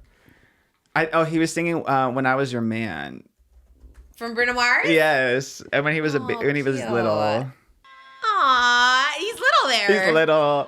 Aw, I love him. He recorded his own little harmonies. Is that what was happening? I thought maybe someone was like, oh wait, I kind of love that. It's cute. No, I love him because I did see something else too where he was talking about like a 40-year-old woman thinking he was like hot or something, and he's like, oh, that's like disturbing. And I was like, I love that. I love you're so self-aware at like 23 or whatever. I guess like a woman came up to him and was like, I think you're so cute or so hot or I had a sexual attraction to you, and he's like, that's weird. And then she goes, no, it's not. And he's like, yeah, he's always been about it too, because even I think when Noah Schnapp when he came out, or maybe when Will was just gay and people were like leaving mean comments, he would like respond in the comments like telling off homophobes. And this was like season 2. Like he was still like really little, like 16. Yeah. So GATEN's been about it. And yeah, I think he's like still best friends with Joe KEERY. So I guess we get one, we get the other. I think that'd be so cute. Okay, I have to watch Stranger Things, I think. Well, I thought you did watch season 4. Part of it. Oh, okay. Work. Like I saw the first 2 episodes and then we tried to watch the end, and I was like, gosh, I have no idea what's happening. Yeah, there is a lot going on. By the time the documentary for season 5 just came out, and it's making Your Friends, the Duffer Brothers, look even worse, I fear. But oh no, why? Because they're just like, they're going in to film the final episode, and one of the crew members is like, I've only seen clips thus far because it just came out, I think, over the weekend, and one of the clips is like, we're filming the finale right now, and as of right now, we haven't wrote the script, so. So see, they didn't know. That's fine. They're busy. There's clips of like Maya Hawke's character is like a lesbian, but like closeted. And there's a scene of her like in her secret girlfriend with like the other actors. And Maya's like talking to the director and was like, I think it was Sean Levy, and was like, so I would actually like to act this scene as like more like whispering because I'm with Caleb right now and he doesn't know that we're together. Like we're not out. So she's having to correct they're all having to correct the directors and be like, what? So, you know, they're busy. As you said, it is a lot to keep track of. Yeah. Sure. And I would love that. Be like, oh, thanks for reminding me. That's a good one, you know? And Maya Hawke is a visionary, you know? They probably didn't think about that. They probably thought people are just... This is so, like, you get a budget of $400 million, and that's why I see, like, you standing in solidarity with the Duffer Brothers. Because you know, might see me in the next Stranger Things. Who knows? You said that everyone thought there'll be that it was a fake ending. Yes. There's going to be another one. Yeah. Can't confirm or deny. I do know. I had a meeting with Netflix the other day. If I was them, I would like run in to film that fake. I know. Because they were like, oh, maybe this is the biggest thing happened on TV ever. Like, it would have been a gag if that was a fake ending and there was a secret episode. I knew there wouldn't be because they like released the finale in theaters and everything, and like with the press schedule and everything, there was no way. But it would have been gaggy if they did. I think it was like a mass psychosis of no one wanting that to be the actual ending. So everyone was gaslighting themselves into thinking there was some master plan, but there's not. There's not. No, that's just the ending, I fear. So gaslight. Yeah. But, Traitors. Before Traitors, my point with Joe Keery, that took a spin. That was a long... I know, tangents. Okay. But there's a TikTok account that has been getting a lot of backlash because it's like a 20-year-old girl who's obsessed with Stranger Things, and Joe Keery's character, her username is Kayla Keery, but she like AIs Joe Keery into like being her boyfriend. Oh, I saw this on Twitter. Yeah, so this is real. Was he holding a baby or something? Yeah, yes. So that's been the latest one. Yesterday, she AI'd Joe Keery having her baby and like holding the baby shirtless in the hospital. I did. It looked real. It looked, I was like, oh. Yes, and that's the first thing too. I've seen these go around before, but when I first saw Kayla Keery and like. I just read quickly, like Kayla Keery, and then saw Joe Keery holding a baby. I was like, oh, I guess his sister had a baby, and he was like... Oh, I thought, like, he had a baby. I thought he was married, like, Miles Teller. See? Like, yeah. It is, like... It is very misleading. But, so, she has, like, 20,000 followers on TikTok, and most of the comments are always like, girl, this is weird. But she does get a lot of views. And the whole thing is just, like, her in AI situations of Joe Keery being her husband. And it is labeled as AI, so like TikTok makes it, does that little disclaimer that it is AI, but it does bring up a lot of questions of like it's like a little much, right? It does look kind of real. Obviously, Hailey Bailey tried to bring it up to Joe Keery at the Golden Globes. Yesterday? Yes, she was in the hallway. She saw Joe Keery, and she tried to bring up the edits, and he like was like, yeah, and then he. Skedaddle. That's like Hailey Bailey. What are we? Love her, gorge, so beautiful. What are we doing? Girl, time and place. That's crazy. It's like bringing somebody's stalker up to them yes. in public. Like you don't do that because no matter what he says, it could either be encouraging or like, yeah, those are cute, and oh my god, he loves it. I'm gonna keep doing it. Or if he's like, that's crazy, then you just like trigger a potential person who's a little obsessive. Look, I've been her. I was Trisha Tarantino on MySpace. I was just gonna say. Yeah, I've been there. What would you do if you had AI back then? Oh, I'd be in jail. Oh my god, that is a scary question to ask. In jail. Me and Gabby Hanna. What was hers? Hers was with Bo Burnham. Remember, she was in a relationship with him on Facebook. In a history of crazy girls, we've all been there. But girl, it's not gonna. It's not cute to them. I'll tell you that much. Yeah. I think Quentin for a minute was like, "This is cute," until it wasn't. And then you're like, "Okay, stop." I think Bo Burnham. You weren't interviewing Quentin Tarantino for Patreon. That was Jeff Wittick. So that's exactly. I'm sure I was pitched. Patreon, I was like #1 girl, and I'm sure there was a pitch. In fact, did I say it on here? I think I said it. Or maybe Jeff said it on here, that he like gave them a list of questions. Yes, and you were not allowed to be brought up. Yes. It was Trisha Paytas was on there, and he's like, nope. Well, your Patreon username, I think, still is We Trish just Tarantino. Changed it. We just changed it, yeah. Because Patreon has new features now. I told you about posting. They have like a feed. And it shows like the username. So when we were posting there, it showed as Trisha Tarantino. And I immediately emailed them at Patreon. I'm like, can you help me change that? Aw, yeah, crazy. And that KEERY, what is her name? Kayla KEERY. Kayla KEERY, stop.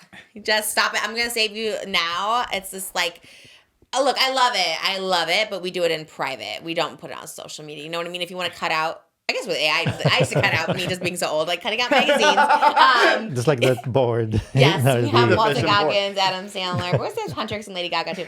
Like, yeah, cut out in the privacy of your home. I think putting it out there is a little much. The last name's a little much. Him naked with your baby in the hospital is a little much. I think it will be, they will have to come to a court case at some point, not specifically for her, but AI in general. Yeah. They'll have to find a way to put some guidelines to what you can and cannot do. Yeah, that's... Just like, revenge is now it's a law. It's those kind of things. It will just have to become a law at some point. Yeah, I think it's probably doesn't make people feel like too comfortable. Because it's not like Jake Paul when he was like, I'm a partner of this company and I agree for you to use my image and make all those weird things. I forgot about that. Here it's like he did not agree to any of this. Yeah. Yes, I agree. And especially if I don't know what his sexuality is, if he has a boyfriend or girlfriend or whatever, but it's also like he might have a real life partner and it's kind of weird. Because even if she does it in whatever platform that labels it as AI, people clip it, put it in other platforms, and then it's not AI anymore. Yeah, I saw it on Twitter, and that's why I was like, oh, this looks so real. It could be a family member, a friend, or whatever, and people in general. Yeah. And in the captions and stuff, she does refer to him like as Steve, like his Stranger Things character a lot. Like there was one where Steve had like hickeys or whatever, but like it's not like Steve and Joe Keery look identical. It's not like a character actor, you know what I mean? It's not like Jacob Elordi as the Frankenstein monster where they look like not the same at all. So all because you say it's Steve Harrington and not like Joe Keery, they look the same. But so, it has like a loophole, like a parody, like it's the parody. But it does remind me like the UK is trying to like is talking about banning Twitter because of Grok. And there's like a whole I hate that. Yeah. Hey, Grok, is this real? Yeah. I always see that. I'm like, what the hell? Because there's like a photo manipulation. And again, it goes back to Stranger Things again, weirdly. But like the young actress in Stranger Things, like there was a whole thing of every time like someone would post a photo of her, there'd be some pervert being like at Grok, make her look like she's only wearing a bikini. And then the Grok will automatically like alter the image to make it look like she's like undressed. And she's, I think, like 14 years old. That's and it's crazy. like, yeah, that should be like definitely illegal. Yeah, like, that's so crazy. So Twitter or X ended up making it so now Grok is like behind a paywall, so only like the verified people use it. But I don't think that helps really. But the perverts are gonna pay. Yeah, like I hate that so much. Yeah, so it's just gonna keep getting worse and worse. Oh my god. Yeah, that's crazy. That's crazy. He was asked, and so he just said literally ran, or he said something. He just like it's like, oh yeah, and then he just walked away. Like crazy, so awkward. I know. I don't know what Hailey Bieber was like, what her role was at the Golden Globes, but every video I saw was like her in the hallway trying to talk to people. Like it was her and like Leonardo DiCaprio. I think that's her thing. I think she's done it in the past where she like, she just tries to talk to people. But I think it's like she's there, obviously invited, but I don't get it. But I don't know. Love her. I love her. But but maybe that's what, like you said, they're trying to get those clips. So I guess just being awkward and asking weird questions. Also, you saw like the established media, they have, their spot and they fight for it. So probably like, okay, what's left? It's like, you stand in the hallway, just give her. I would love that actually. Just like, hey. Yeah. And there's no competition. So you just walk with them in the hallway or something. Okay, I don't know. That's funny. Well, she look good. Joe Keery. Well...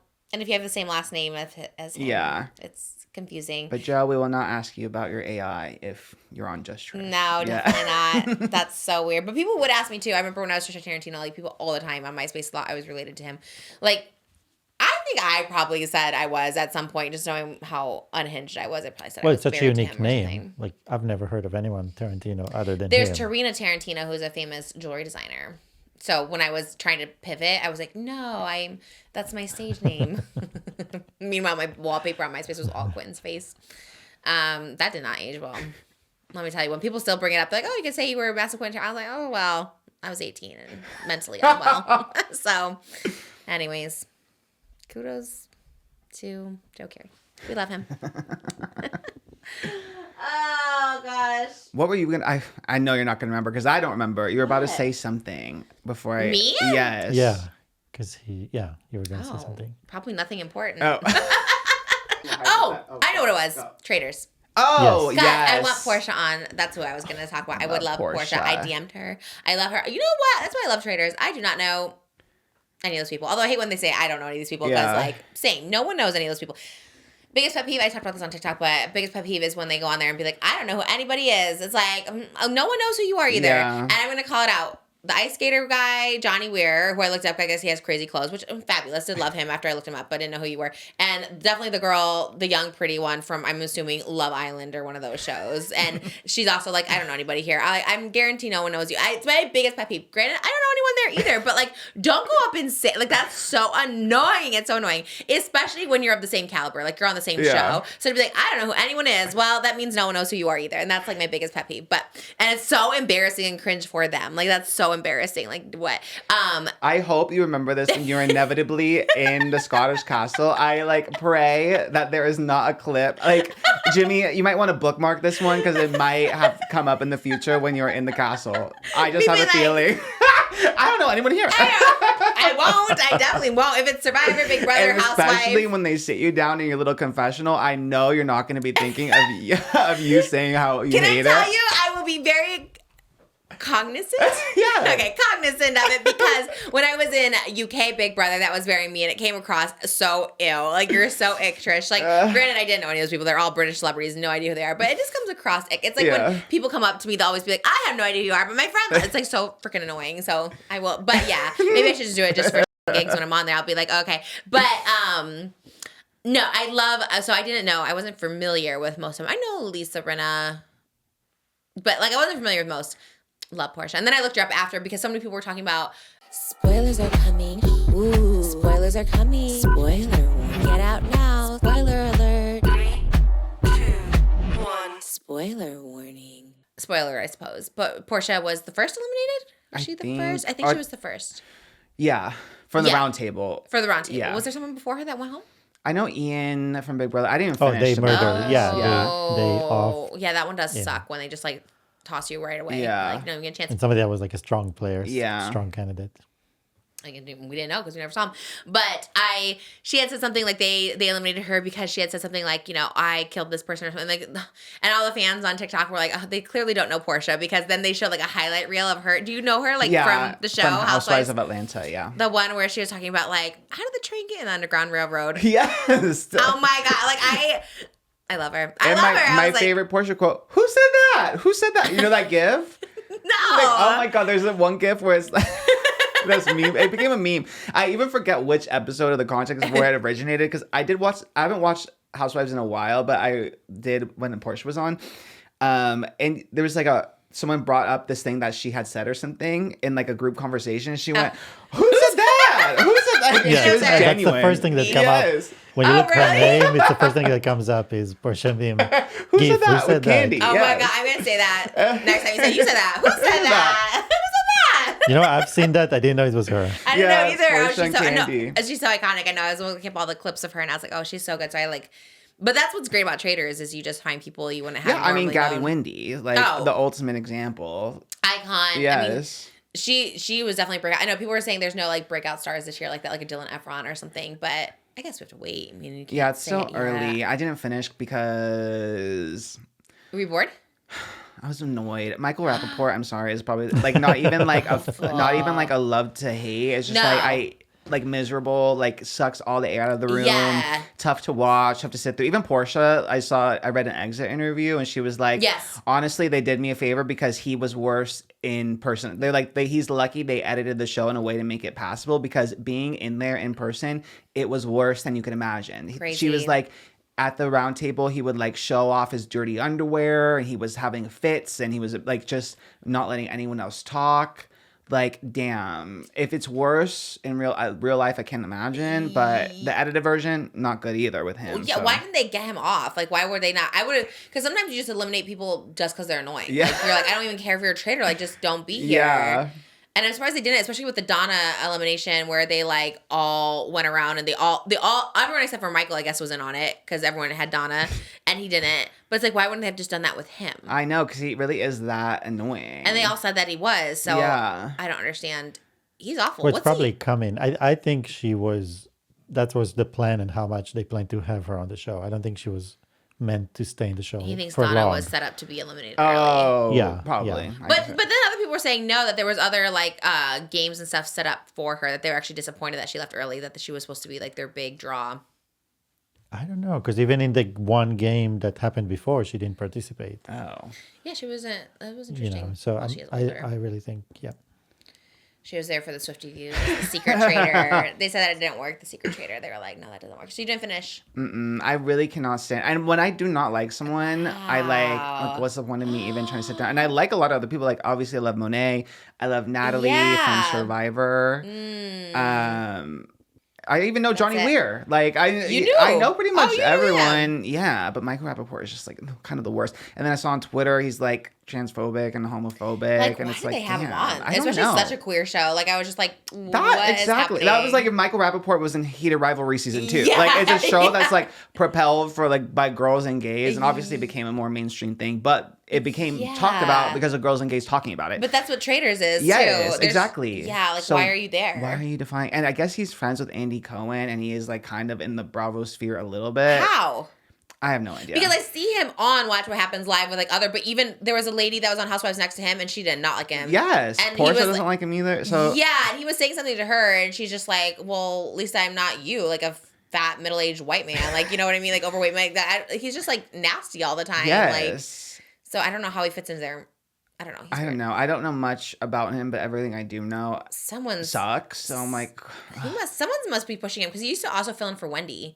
That is crazy. Like, he would fill in for like weeks at a time, and I was like, this is not the audience. Like, this is not. There's this one video of him where he's like filming, I guess in New York, and he's like ranting about something political or whatever, and someone literally. That's all the videos. Did you see when someone throws a snowball at him while he's recording, and then the phone just gets covered in snow, and the guy that throws the snowball goes, "Just shut up, shut up," and then you just the front piece of camera just covered in snow so as all of this is going on. Okay, I love that. I need to look up that clip and replay it over and over because that's so real. That sucks. Yeah, he does ruin it all. Like, he just ruins all of it because it's actually pretty good. I actually like all these people. Again, that's what's great about the show. Someone said that too. They're like, Traitors has such a great reputation of being able to rebuild someone's reputation. Because like Tom Sandoval, like everyone hated, and then they like everyone loved him. By the end of it, they're like, it has a way of turning someone that everyone hates into like someone people like, and they're like, not Michael Rapaport. Yeah, because you can see like other facets of their personality, whatever. But everything else I've seen so far is just terrible. Just nothing. Just it makes you feel good for a minute. You know, this whole crap with this cancel culture and the... Shut up! Shut the up! Nobody wants to hear it. You've been talking all week. You don't care what you have to say, just stop talking. Is that real? You know It sounds like Bill. Damn it. I think I can see it being real because he's that like disliked, and that's like the perfect thing. It's like a comically, it's a comic thing to do, almost something you would see in cartoon, just throwing a snowball at someone. Yeah. I don't think that's like assault. It's just a all snowball. of his videos are this. It's him too close to the camera ranting about something. It's like, and that's him in real life too. Like, I don't like it. You're like not cute and young to be a rage baiter. Like, you're just too old for all that. I hate it. He'll probably be the next too. Hopefully. It's awful. Everyone's like, if Traitors doesn't win an Emmy this season, it's because of him. And then if Traitors doesn't win, Drag Race would win. So that's, I guess, oh yeah, plus. we started Drag Race. I haven't gotten fully into it yet. You need to get into it. You love it? You love it this season? I do love this season. I think we've only been one episode in. Is there more than one episode? There's 2 out as of right now. And you just need to be seated. The characters looked interesting. Yes. They're older, right? Everyone was like, oh, we got old queens in here. They're like, it's the mature season. They're 30. They're 31, 32. They usually are young, they right? Are young, like usually. 21 and stuff. So I do love. It is just so funny because there's like a couple, there's like 2 or maybe like 4 in their 20s. And they're like, oh my God, it's the geriatric season. And like the oldest is like 34. It's like, oh my God. I do love it. I love that though. I love when they do that. But there's so many queens that you would love. You would love really? Penny a Pleaser. Oh God, I haven't. You know what? We were watching it too. Like the kids were like on their, like we were eating dinner and the kids were on their iPads. So we weren't like fully because they're like, you know, they screaming and talking and stuff like that. So. You would love. I had to send you the one tweet because I couldn't even help myself anymore. Discord Adams, who like she's the one that like cannot walk on the runway. She walks first. Like love that. She's like, I am stomping down the runway. Like the editing is doing her dirty. Did you send me? I didn't see. I sent because the walk is diabolical. Like literally, it's first, head all the way back, and she thinks she's eating, and I can totally see you like back in the day in your reality TV circuit. Like it just gives me Trisha energy. She's like, I'm walking down the runway serving Gigi Hadid, and no one can tell me nothing. And then cut to like Michelle and Rue being like, that walk, like, and they're like laughing at her, and they cut the music so you just hear like the heels and the clomping and and the jewelry on her dress like smacking. It is. One of the most iconic walk things. Down to music? I don't think they do because and they edit it in, so it they makes sense. Yeah, and they cut the music for her. Everyone else is like the realness, charisma, love and that, and then Discord's like. That's so mean. That's shady editor. And she hasn't even like gotten to judging or critique, so they can't be like give her the note of like, girl, you might want to practice your walk. No one in the workroom is like, girl, you can't walk. I'm like, come on now. That's I know crazy. It's a competition, but help a girl out. Maybe they don't see her. Maybe, but I just love the concept of walking first is great. Like I love it. It's literally like. It literally, and the head is all the way back there. I love it. But you'll love Can You Please Her because she's like a big girl and she like she's so like just full of life and personality. I love Briar Blush. She's my favorite because she's just like she's just kind of a terror, but like in a cute way. Yeah. You know? She's like just on everyone's and she's also gorgeous, so that helps as well. Love that. They all look gorgeous. They're all beautiful. Yeah, it's a good a lot of Florida queens, I just put though. RuPaul Watkins the first thing. Discord, yeah. Is it this one? Yep, that's her. That's her. Wait, she kind of eats though. I knew you would like it. See? It's not crazy. You were like this all the way back. Bad. It is good. It's bad. Oh, I think you're kind of cute. I like her. I knew you would like it. I like that. It is like two separate bodies. Yes, the head is so far back. Okay, we got to rewatch the first episode because I feel like we didn't like fully get into it. Yeah, you got to lock in. It's because it's a good season. It's like it gives me a little bit like old school Drag Race again because everyone's just like a little fiercer. Like no.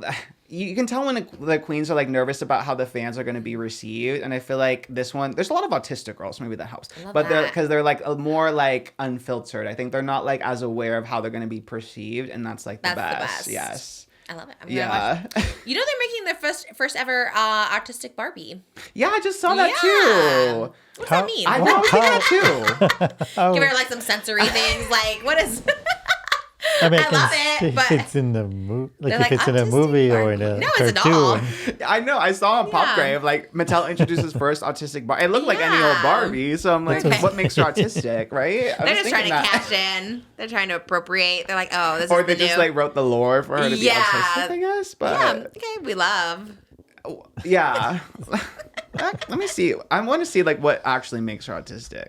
Like her interest or a profession, but yeah. Still. Autism doesn't look one way, but we can try and show some of the ways that autism expresses itself. For example, the eyes of the new Barbie shift slightly to the side to represent how some people with autism avoid direct eye contact. Okay. The doll also was given articulated elbows and wrists to acknowledge stimming, hand flapping, and other gestures that some autistic people use to process sensory information or to express excitement. Interesting. And it is made with the Autistic Self-Advocacy Network. Which is a nonprofit that advocates for rights and better media representation of people with autism. So that's at least good. So yeah. I guess if they went rogue and were just they're just like we're gonna do that's on our own. It's all good. We're just curious. Yeah. Yeah. What made it? Yeah. That was eye shifting. Yeah, I wouldn't have even thought about that. That's funny. Well, it's better than the Girl Meets World representation. Yeah. Don't say that. Yeah. Don't ever say that. We're gonna tell them right now. They're like, you're not. What was it, autistic? Oh, yeah, they think I'm autistic. No, you're not. Tell them. Tell them you're not.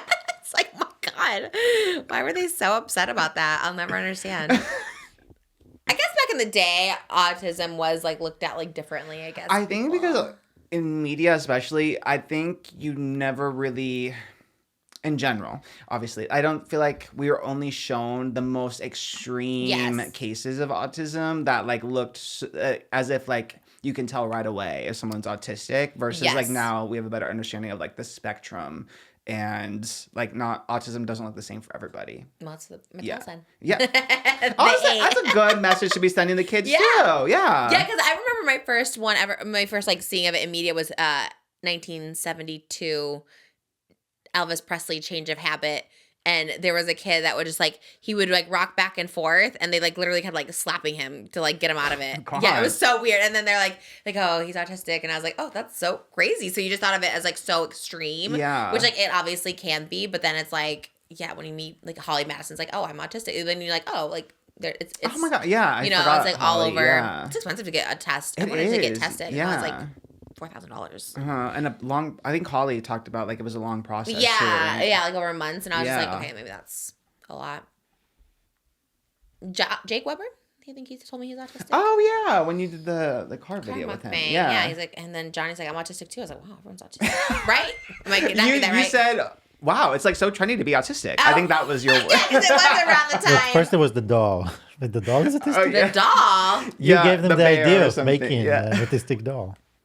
Ooh, you had an autistic doll? No, I think Jake in the back of his car had like his autistic bear or something. At first to show you the bear, then he said that he's autistic. Is it like the bear is Oh, autistic? Jake might have given him the bear for his autism.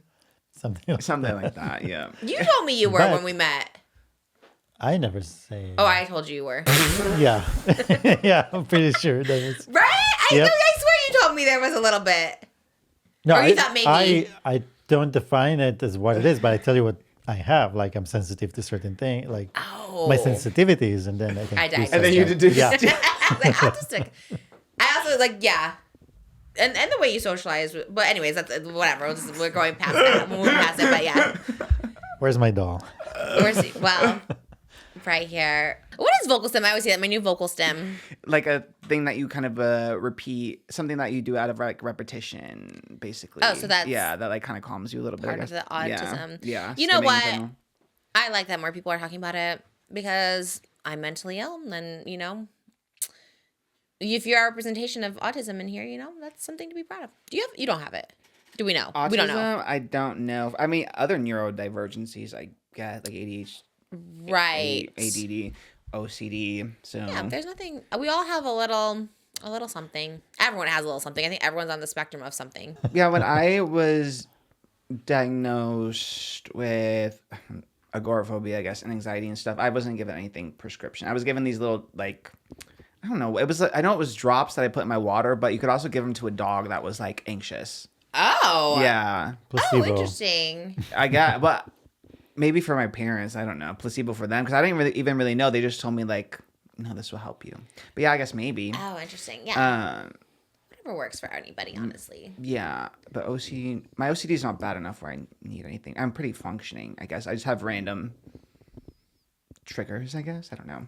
Yeah. For OCD, my thing is because I learned all actually from Nicole Raffi because she's done a lot of like podcasts that are about like OCD, and I think her thing she talked about a lot was like her thing was like skin picking, and mine is hair. Like it's really specific. What is yours? Mine is hair, like on my face. Oh. Like if I feel, it's so specific, but if I feel like one of the hair follicles is too thick, like it drives me, or if I see it in the mirror and it looks too thick, it drives me crazy. So like Whoa. in like here, for some reason I pick here a lot, but like my beard grows everywhere, but here it's like usually like it's more sparse because this is where I pick it the most. Oh, interesting. Yeah, and like you if- pick the hair out. Yeah, with my finger, and I have like calluses on my fingertips because I like it's my thing that I do like a lot, especially when I'm like anxious or something. Oh. And if I like look in the mirror and I see like if I have like one hair, like one beard hair or something that's like not where it's supposed to be, it drives me crazy. And and if I can't like tweeze it out, like it's all I think it consumes my brain.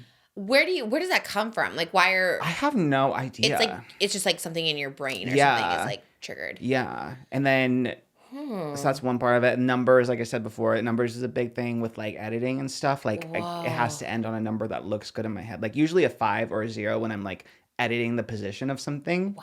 And then doorknob, I have to check, and I have to be aware that I'm checking it twice. Like if I check it twice, but I'm not like. If I'm on autopilot checking it and I walk down the stairs, Darian kind of gets mad at me sometimes because like we'll be like halfway to the car and be like, hold on, and then I have to run back up the stairs. Yeah. Wow. And that's under OCD. Yeah. Wow. Yeah. Oh There's my a bunch. gosh. It's like weird habitual stuff, basically. It is crazy how like, everyone has to deal with something like that people won't understand. Yeah. You know what I mean? Like that, and like when I talked about steak talk last time with like food, like how it's like it is like in your head, like something triggers you if you don't get the food you want. Yeah, and it feels like of course people be like, oh, it's not a big deal, but like in your head it feels like, no, this is like a huge, like I cannot know peace until like this happens. Yes. Yeah. No, I've had that happen too on meltdowns, and you're like, you know you're being so like not logical. Irrational. Yeah. And it's just like you can't stop it. It just keeps going, and then you're just like, it is crazy. It is wild to think about. Yeah, and I really truly believe everyone deals with something like that. Like no one's perfectly sane out there. A sound mind, 100%. Like, you know, there's always something you have to deal with, whether it's medication. A lot of people were concerned with my grapefruit eating. They thought I'm on medication, but I'm not. Which I don't know if I have to disclose, but everyone's like, you should be careful because it's going to ruin your medication. And I was like, oh, well, I'm not on it, but it's fine. Oh, I see. Yeah. But you shouldn't, I guess, be on grapefruit if you're on antidepressants. Oh. That's what I found out. I guess it counteracts it and it doesn't work or something. Oh, yeah. I think it's like it's also like some citruses, I think, too. Maybe that's it. Yeah. It'll also give you canker sores. Which I've gotten. So you're not going to get a grapefruit sponsorship anytime soon. I hope so. I love grapefruit. I'm beginning to say yes to grapefruit, cucumber wipe, or say yes to grapefruit. They stopped making say yes to cucumber wipes. I thought those were like the main out of all the say yeses. They don't make them anywhere. I wonder what Not happens. on Amazon, Target. I know. And they only have grapefruit and tomato and say yes to those. Then no cucumber. And it's like my favorite one. Bring it back. I really want it back for sure. Did you know Catherine P.S. is having a baby? Oh, yeah. With Igor. And they're not having a gender reveal, much to Igor's dismay. He wants to have a gender reveal, and she told him they need to be surprised. Well, okay. So they don't know the gender at all. Well, he's not necessarily want the gender reveal party. He wants to know the gender. Yeah, he wants to know the gender, and she said, no, you have to be surprised. Oh. Will Catherine know? No. Okay, so neither of them know. Yeah. Okay. But people in the comments were mad because they're like, well, this is his first, and you're giving narcissism to be like, no, trust me, like you need to wait to birth, even though she did gender reveals for all her other babies. Like she made the decision for Oh. Moses didn't think it was a big deal. I don't know how I feel about it. Yeah, this for me, I lean towards not a big deal, but I could be swayed. I don't know. Does anyone care enough to sway? I don't know. But like, does anyone care that much? But people are turning on her on a lot of ways. They're saying like, she's carrying the baby, so right. It has to come out of her, right? Because she did say that even when she surprised Austin saying it was a boy the third time, like she knew the gender before him, so she was able to present it. Whereas opposed to both of us found out together. Yeah. But she doesn't know either, so I guess they're both waiting.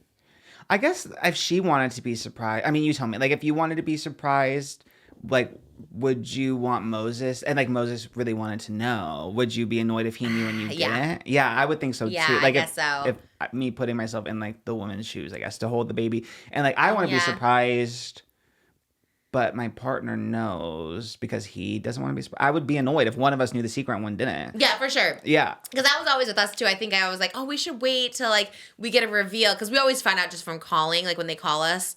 But I always thought we should be surprised together, like how you're supposed to do a gender reveal, where it's like you go to a bakery and you give them the envelope, and then you both find out at the same time. But I was like, I can't wait, and so I'm like, well, okay, then I guess I'll find out too. But I guess in theory, I would have. No, but it wasn't just my choice. But I'm saying we didn't have the mechanism to have, from the doctor to the gender reveal party. You know what I mean? You need to have another person, a middle person that will know. You can. They're like, we can email your party planner. Like, you can't. No, that's so easy to do. Or the bakery, they're like, we can email them and just give you the results without the gender on there. Even this last time with Aquaman, they just didn't even get the gender. They're like, oh, actually, we didn't test for gender because we didn't thought you want that. I was like, well, so then we had to wait another couple weeks because they didn't test for it. So that part's easy. But he wanted to know, where are they filming? I think they're always posting like stories of them touring a house and stuff like that. Oh, I don't know. I think she's probably also on Snapchat and all that. Oh, maybe. Because I say the AIZ family's back, the channel. Oh. With the kids. Supposedly, Austin said they're all the money's going to the kids, which I guess is good. I don't know. They're all in it. Let me see the bank statements. I don't know if I trust a word that comes out of his mouth. Like, what? Yeah, I don't know either. It is, all the money's going to the kids? Yeah, like you're not just doing that for fun. As we know, you love to troll for money. Like I don't. Yeah, they're in all of the thumbnails. KRISTY and Desmond, do you know them? You probably don't know them. KRISTY Sarah. Well, her name was. Oh God, I don't know their last name. She's KRISTY Sarah now on TikTok. They were together since they were 14 years old, and they're like 32, and they announced their divorce. I did read this on TMZ, and I know people really. On the Traitors. I don't know them, but no, I know people were really upset. Yeah, that's crazy. No, like to me, they were like, everyone should have couples. Over alleged infidelity. Not alleged, he confirmed it. Oh, he confirmed it? Yes, they're in Texas, which is good because I guess they just finished building like this $15 million house. Like, well, I don't know if it's $15 million, but it's huge. I mean, that's like it looks like Kardashian, like the fridges that blend into the wall and the stairs that light up and they're illuminated, like everything. They have a big Alaskan king bed. Like they just moved in October, and it's like this mega mansion. They have like 2 kids, and like he cooks for her every day and like presents her with like chef like gourmet meals, like just presents it to her.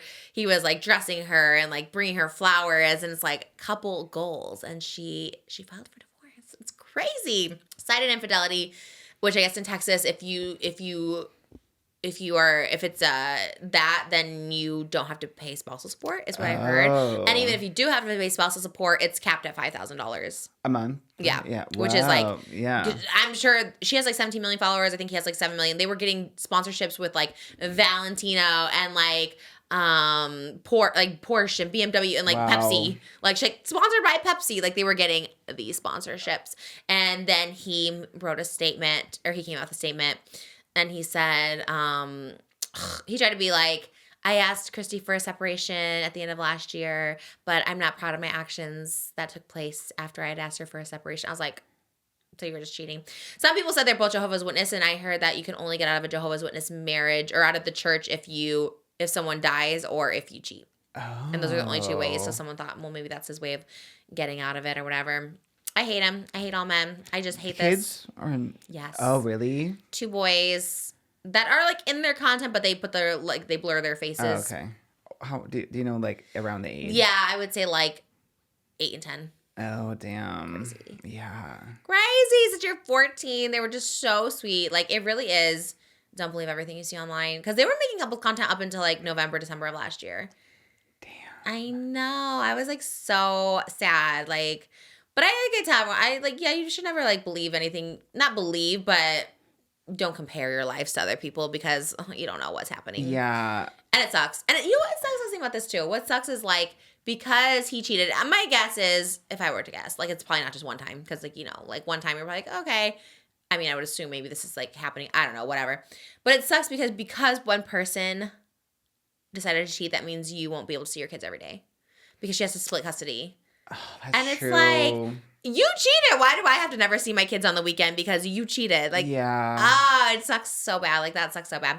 I hate it. I hate his statement. I hate his statement that he was like, well, I asked for a separation. I was like, you cheated. Just get a divorce then. Just get a divorce. Like, don't. It's so embarrassing for those men.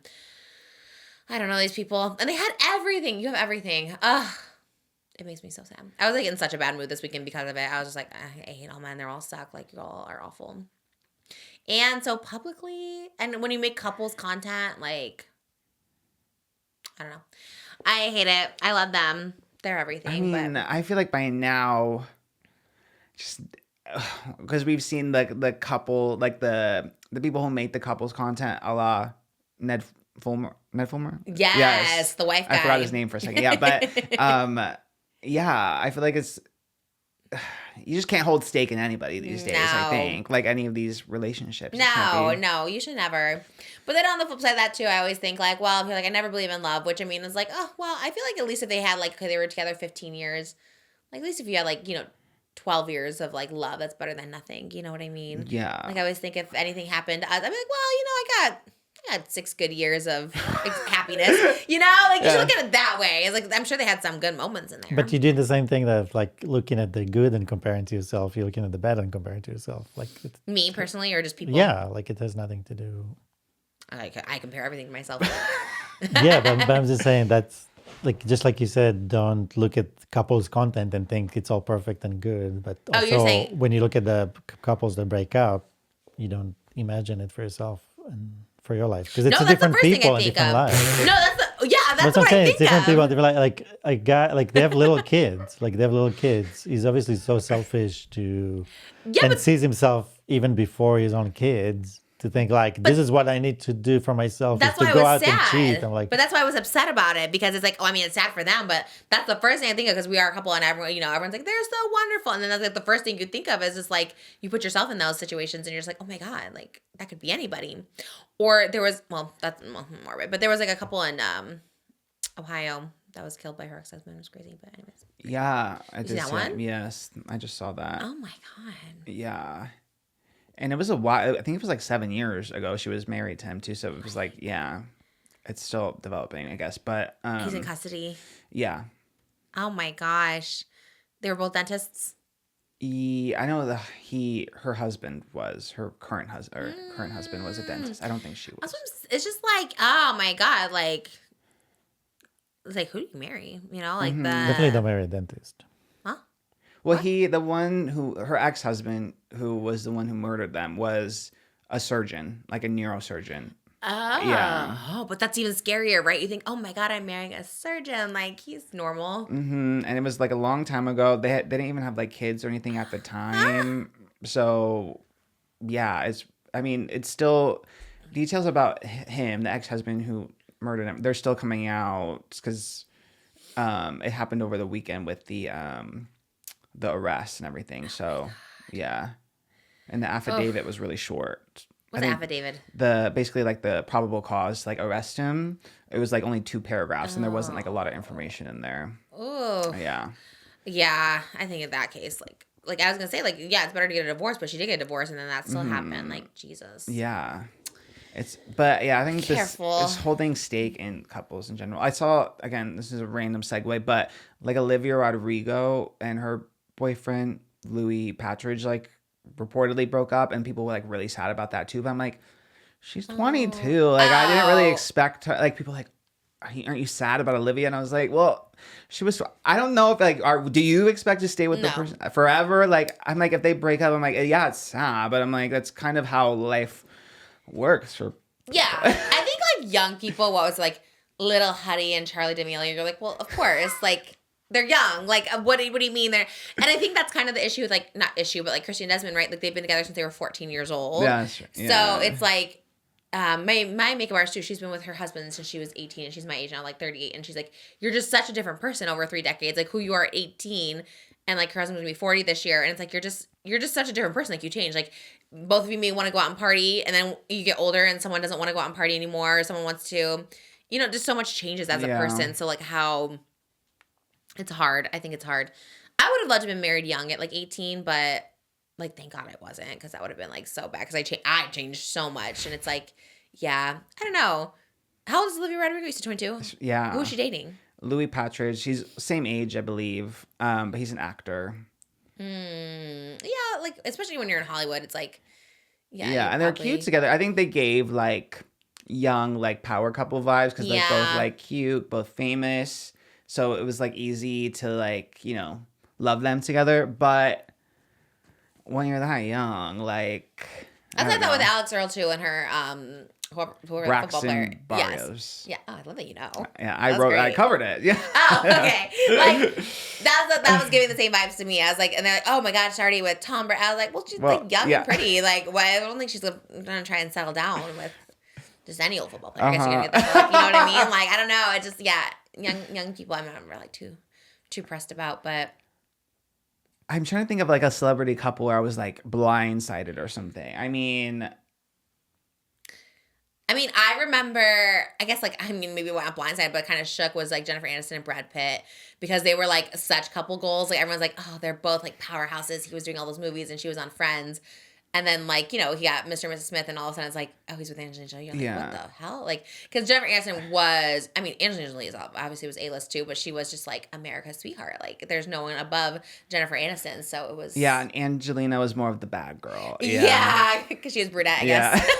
Well, she was edgier for sure. Right. Yeah. She had the blood vials with Billy Bob Thornton. Yeah, and Jennifer Aniston's Rachel. So like, that's true. I remember when she was with Billy Bob, she's like, we just had sex in the car. Yeah. Like, you know, yeah, I guess, yeah. Yeah, and so it was just so jarring. You're just like, oh, okay. That one's kind of sad. Yeah, I think just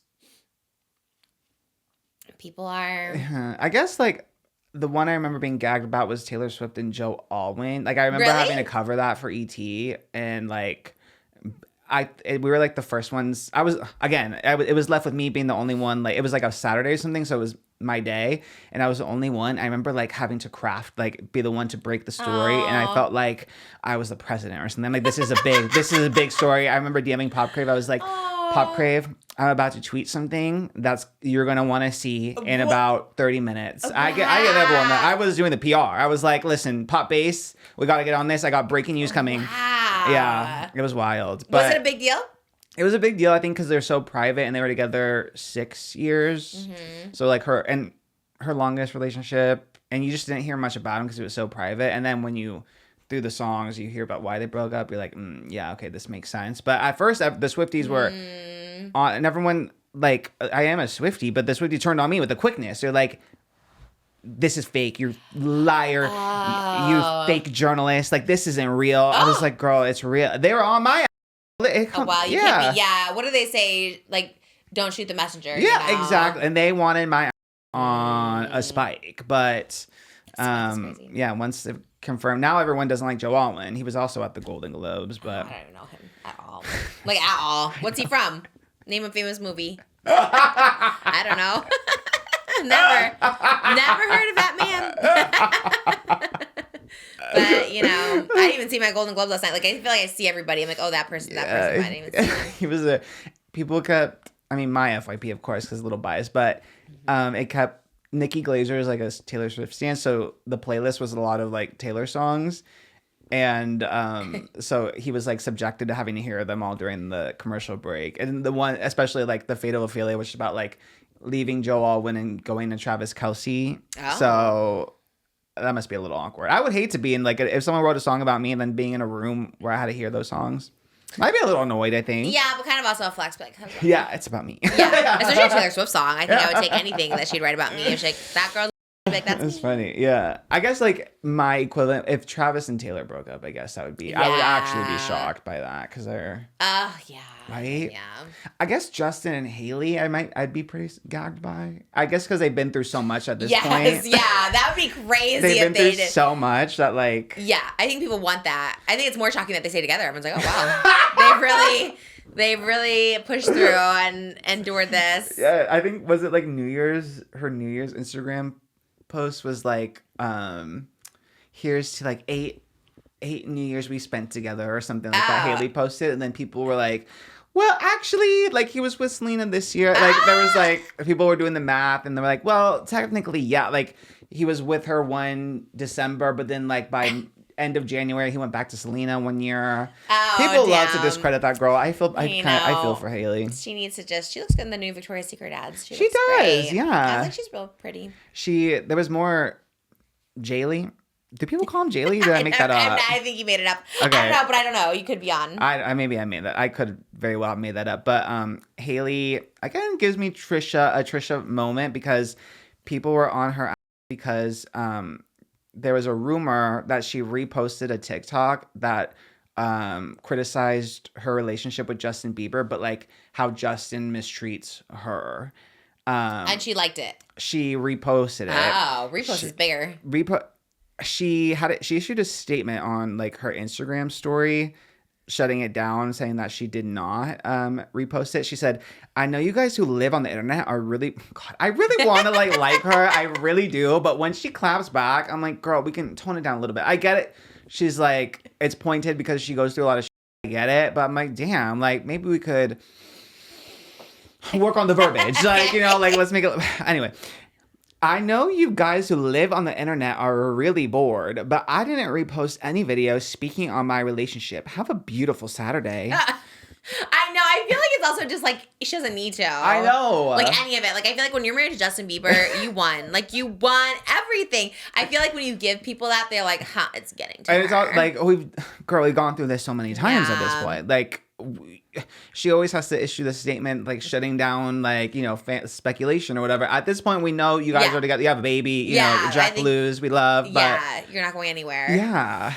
I know. I think in general, when people, you always just want to tell people like, just don't clap back because that's what they want, you know. And hers don't eat as hard, but and people have like, I mean, I don't know. I'm not on TikTok as much, so you can tell me. But is it the craziest thing that accidentally repost something, or like maybe you think you're posting something and then you realize it's like not the video that you wanted to repost or something? Yeah, I mean, I feel also too that repost button is like a like button where you just. It's I'm so nervous every time I scroll. I'm always just like, oh my God, don't touch anything. Like, it's just like, because it does just like repost or like something on your behalf. And you're just like, that was not what I meant to do. And sometimes you're just going really quick and then you get the second pop up or whatever. You're just like not thinking. Or you think it's like something good about you. So you're like, repost. Yes, you don't get all the way through. Yeah, you're like, oh, actually, that was not first 3 seconds, you look, first 3 seconds, you look sickening. Like they have the photo of you and they're talking about you. Like, gotta look yeah, and then and then you find out, you're like, oh, actually. Like, why not just say that? If you're gonna say anything, I don't know, because people have screen recordings and like in all languages too. Like people from across the globe have screen recordings and screenshots of and like clicking it to see who reposted it, seeing that it's Hailey. They click the Hailey Bieber that shows up and it goes to her verified profile. So it's not like a trick where it's like someone with pretending to be her. Or something. It's like no, that's your profile. Yes, so. It's not that unreasonable that you accidentally reposted or you didn't go all the way. Yeah. So I don't know why you have to go. Hey, you bored weirdo losers who love to be on the internet bored and nasty. Yeah, like wait. But wait, what? I know. That's why like the Heat of Rivalry guy has it. He just keeps it moving. Yeah, he's just like, okay. yes. That's my Letterboxd delete. Unrepost, like whatever it takes. Exactly. Yeah. He never confirmed it was his account. It just disappeared. Yeah, like that's the way you gotta move. Yeah, just unrepost it. Keep it moving. Let people speculate forever. I know. I do feel for her. I like her. I feel for her because I'm like, because like it probably obviously does bother her because she's like responding. If it didn't bother her, she wouldn't. But yeah, it's sad. Yeah, I just the way that she like claps back is so funny. And also like, was it last year when Justin like surprise released his album or something? And it was like, see, you bored weirdos. This is what was going on the whole time. You thought you had no idea. Like, girl, you gotta. I get it because people are so annoying, but the more bothered you seem, the more they're gonna do it. The more they're gonna come for you. Yeah. And like, why am I in it? Like, now I'm reading your Instagram story and you're calling me a bored loser who's addicted to that. Like, why am I in it now? Did you feel slighted? I did. I was like, wait, I'm on the internet and I'm like bored sometimes. So like, I do be scrolling. You felt personally attacked. Yeah, it feels like you're coming for me now. Rightfully so. You're right because there's a lot of people that love her. Yeah. Like, girl, I'm just trying to find or trying to love. Like, I want to like the. Well, you follow. Yeah, I want to like a road lip kit. Like I love the little lippies. I think they're cool. The peptides. Hailey Bieber smoothie. Yeah, that means that she's sitting there waiting for the she knows the album is coming out. I can't wait for that day. I'm gonna go. I'm gonna show them. You don't need to show anyone anything. Yeah. You're living the best life. You married him. And also the concept of him like coming back, releasing an album, and then your post being like yelling at everyone who like what? Just celebrate it. You know what I mean? Yeah. Her at Coachella. Yeah. I guess he was rehearsing for it. I saw a picture of them. Oh, word. And she was like there at the rehearsal. God. Early, I guess. I kind of. I was gonna say I'm gonna have Coachella FOMO, but I don't even know if I could fake that. I would. No, like I was gonna put on. I was gonna be like, yeah, I'm gonna have FOMO. No. When is it? April? Yeah, so it's coming up. I know the girls are excited. I know. I think TIYANA posted a TikTok about her wanting to go and. Oh, did she? Because she loves Justin. She'll definitely go. Yeah, she'll definitely. She's like, I cannot miss this one. We'll have to live vicariously through her TikToks, I fear. Yeah, honestly, like even if My Chemical Romance was at Coachella, actually I would never go because I'm like that's so many people. Like I would rather just not do that ever. Like there's not anybody that could get me there. I really like not even. It could be like the lineup that's like everyone I love. It could be like Cat's Eye opening up for Olivia Rodrigo, opening up for Taylor Swift, opening up for Sabrina Carpenter, opening up for Chapel One, and I don't think I would be able to do it. That actually makes it worse, and so many more people are gonna go, and you're just like, there's actually more people. Mm-hmm. It's like, that's why if you have the artist pass, you don't deal with all the people. But there's still people amongst the artist pass. There's other people who have artist pass. Yeah, but it's very. They're all like you. They're all the artists. Like, I just they're want to be not- the only one back there. No one else back there.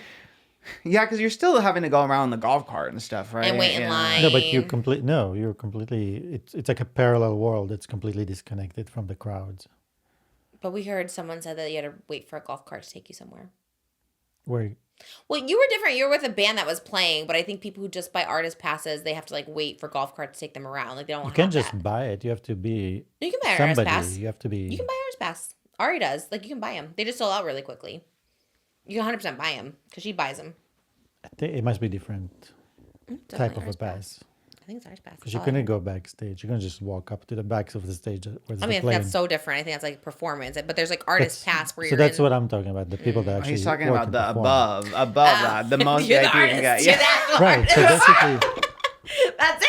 I mean, you're with the band. Yeah, you're so Hailey there. Bieber with Justin. Yes. I But think if you're with that's the probably what you same- were doing. but if you're with the same, let's say we were with Live Nation provides their artists, even if they're not perform, but they can go and be there. I see. But basically, the back is all connected. So all the stages, there's space in the back. They're all connected. There's all the trailers, the food, and you hang out. It's just a parallel festival where all the artists hang out. But you still have to know an artist. Not anyone can right? just do that. Yeah, but yeah. So I'm saying- how are we getting back there? Who do we know? Well, We're we going to go gotta- Justin we have to Bieber. figure out. We have to figure out. We're there. Look at the line. Live Who do we Nation? know? We gotta know someone, right? Like, No, we know no one. is Lizzo performing? I think they're called CAA. Let's see. Who could we possibly know here? I don't know. Ethel Kane knows you. Okay. Well, I'll reach out. Yeah, maybe reach out to Ethel Kane. What time's she performing? She's on Friday. She's the line under Sabrina Carpenter, who's the headliner. Wow. So she's pretty big. Wow. She's above Cat's Eye. Wow. Yeah. Shout out Ethel Kane. We love you. Who else? Oh, Addison Rae. She's on Justin Bieber's Day. Did she perform before Coachella? I don't think at Coachella, no. Wow, that's big for her. Gosh, she's gonna have a good year. Grammys. And... Pink Pantheress, maybe she'll give us the hookup. Somber, maybe Somber will give us the hookup. Jimmy loves Pink Panthers, right? Yeah, I do too. I love Pink. Oh, I didn't know. I love her. She poor thing. Her signature look is bangs, and then she wore like she showed her forehead for like the first time, and everyone's like, "Oh my god, she's pickled. She got so much work done. She ruined her Pickles. face." Yeah. What's that mean? What's pickled? Is that the new chop? I like that insult. Chop Pickles. pickle? Not even an insult, just like you got some injection, like you got some work, like you got freshened up, you got the tox, you got a little fill, yeah. But why pickle? They have holes in it? Because it all comes back to Georges from RuPaul's Drag Race. She got some work done. She's like, "Mama, I'm pickled," because she couldn't like express Okay, her I face. like that. But yeah, then she like put her bangs back. She's like, "You guys, I didn't do anything. I just didn't wear bangs." She's like, "I'm gonna wear bangs now forever, so don't worry." Oh, But that's anyway, so sad. love Pink Panthers. Okay, Leve. I interviewed her once. Oh, we have some ins, I guess. There's no ins there. We know no one. Not at all. You're like, I interviewed her once. I was like, Yeah, I okay. interviewed her once. That's yeah. the closest one I guess we have. You cosplayed as Carol G, so maybe that'll Okay, be well, good. that's impossible. I do love her, though. I love Carol G. Okay, so yes, who knows? It's not impossible. Well, I don't know if we're like looking to go True. either. We both were just like, we don't want to go. What are you gonna be doing that weekend instead? Because it's so empty up here. You gotta like, no, but I love it. I love Yeah. how empty it is here. Like, you gotta go to the movies or something Yeah. and just really take advantage of it. take a drive into Hollywood or something. I guess. Yeah, that's true. That's Where the it's- best. There's no traffic, so where it's everyone's not gone. crowded. Yeah. Go to Max and Helen's maybe. True. No one will that be there. actually is a good time to go. When all the high influencers key. are out. Yeah, and like even the celebrities will be gone. Like You're Kim will right. be at Coachella. So Yeah. That's the time to go. Yeah. There we go. Now That's the only that's thing I our can think plans. of. Yeah. Well, get some chocolate cake. Oh my God, this is what I needed to get your take on. Okay, I'm gonna give you a hypothetical situation, and then it's gonna tie into a hot topic.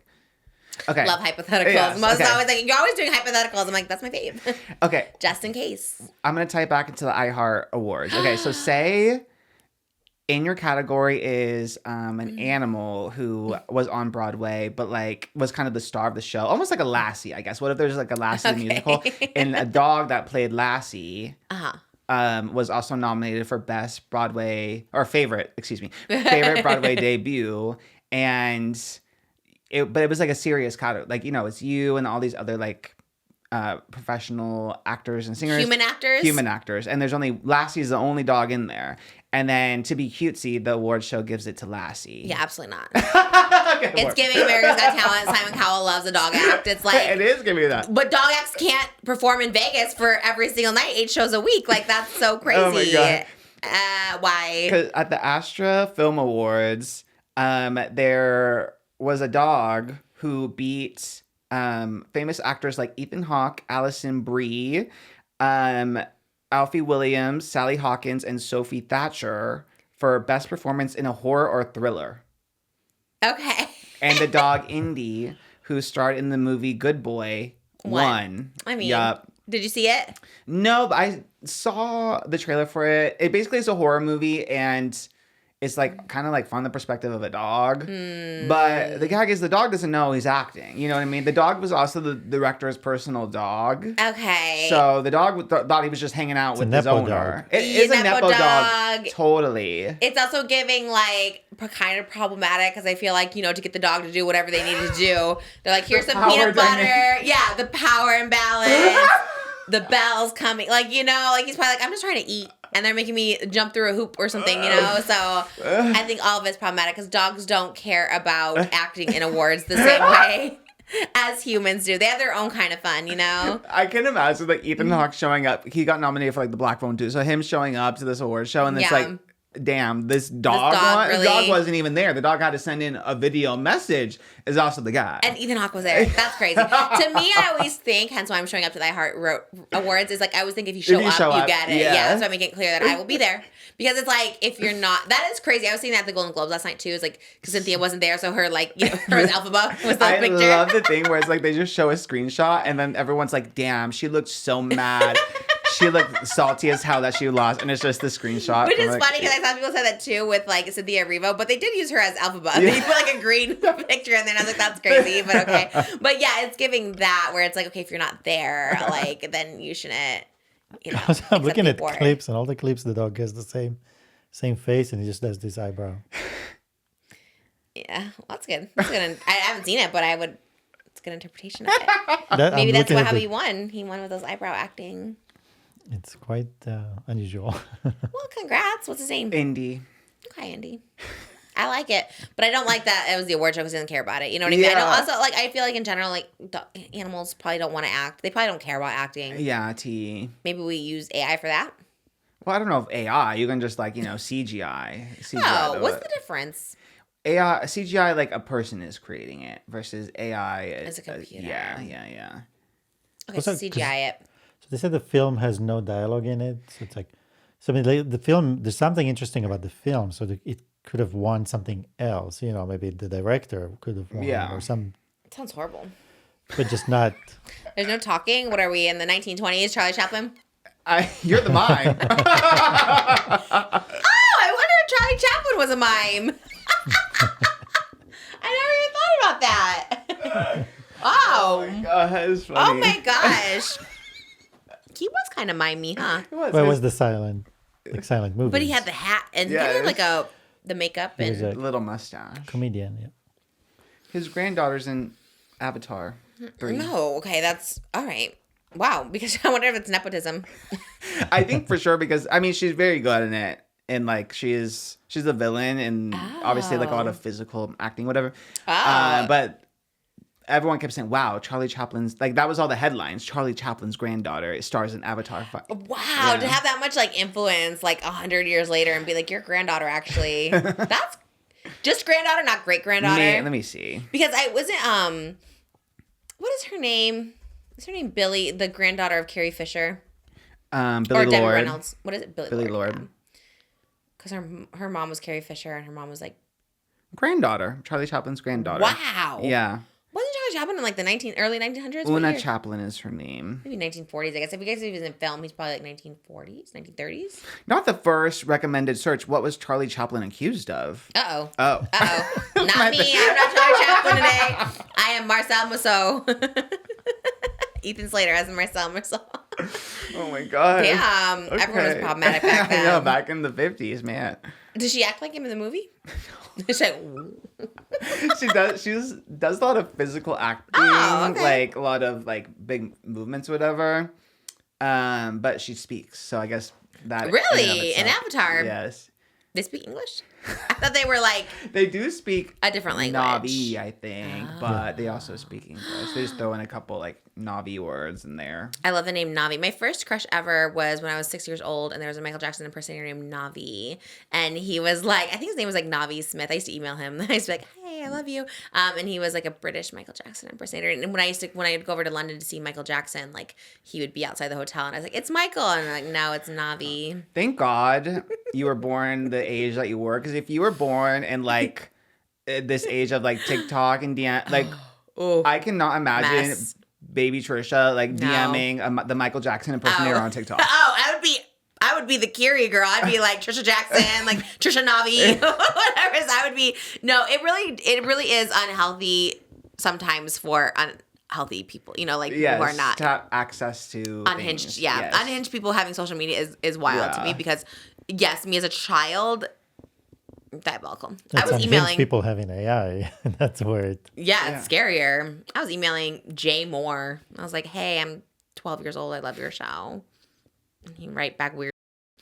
I used to like handwrite letters to like John Travolta. He sent me a sign and steal like headshot back. Well, I know, because I know Jimmy right now is wanting to say this, so I'm going to speak for Jimmy because I know, but he would want me to add to that note about John Travolta that if you send Leah Remini a letter and you include paid postage, she will send you a signed headshot back. Oh, that's the same thing with John Travolta. I wonder if it's a Scientology thing. Oh, maybe. Because they're both out. I know that. I just know that it would pain Jimmy if that wasn't brought How does he up. know? He did it? He's like the #1 Leah Remini stan. So. I would love... Okay, look. We've been having bad luck with guests coming and then canceling so many. Like, literally everyone is like, we're coming, and then actually we're not. And like, okay, fine. You know, like, I'm kind of giving up on it, though, because I'm kind of like, I can't. It's almost like, you know how I feel about rejection. Like, they're not rejecting me, but it feels like rejection. Especially when you're in the Q&A, you be announcing things. I'm like, oh my God. Right. I knew it. My bad, honestly. All the way. I talk about everything before it ever comes to fruition. But multiple guests have been like, we're coming, just kidding. And so yeah, I'm kind of giving up on the guests, which is fine. If it comes our way, someone naturally great, organically wonderful, I would love a Leah Remini though. I do love her. Like, I love her vibe. Like, I don't watch King of Queens. I know nothing about Scientology, but I like her vibe. But she's not anymore, right? She escaped. That's what I want to know. I want to know about. Yeah, that would be interesting. Yeah, like a series about it, right? I really want to know about that. Scientology? Yeah. You want to go to the building? What if you walk in? Do they let you out? Just go see what's happening. Wear your those glasses that you can record. Yeah. Just record in there and be like, I wonder if you would ever. I'm sure they all wear them. Love a Scientology. Well, we don't love. I don't know. Say whatever. Anyways, that's it, right? Oh, oh yeah, I forgot you are learning French. Oh yeah. Not sponsored, but Babbel is great. I wish we were sponsored. They did one, and I was like, I love this sponsorship. I love French. I can speak a little bit. Yeah, I've seen TikToks of you speaking French. Me? Yeah. What did I say? I forget. It was a while ago, but I remember you were just walking down the street. I think I got brought up again because it was like me after watching Emily in Paris, and it was, I think Moses was filming you. Yeah. We were outside the World Market. R.I.P. Welcome back to the World Market. Au revoir. Au revoir. Goodbye. Genevieve, Francais, Stranger, Besos. That's all I know. Okay, that's it. Any thoughts on... Vote. People go out vote and vote. Or die. iHeart. Yes, we're shifting focus from Congress to iHeart. Yes, there's a new voting campaign that's been unlocked. That's where we're at. That's where you start. You got to start somewhere. We got to show that we have a voting power. I need to find the campaign first. All right, we love you guys. Thanks for being here. We're gonna go do the extended over on patreon.com/justtrish, where it's so much fun, so salacious, lots of tea to be spilled. Love you. See you over there. Bye.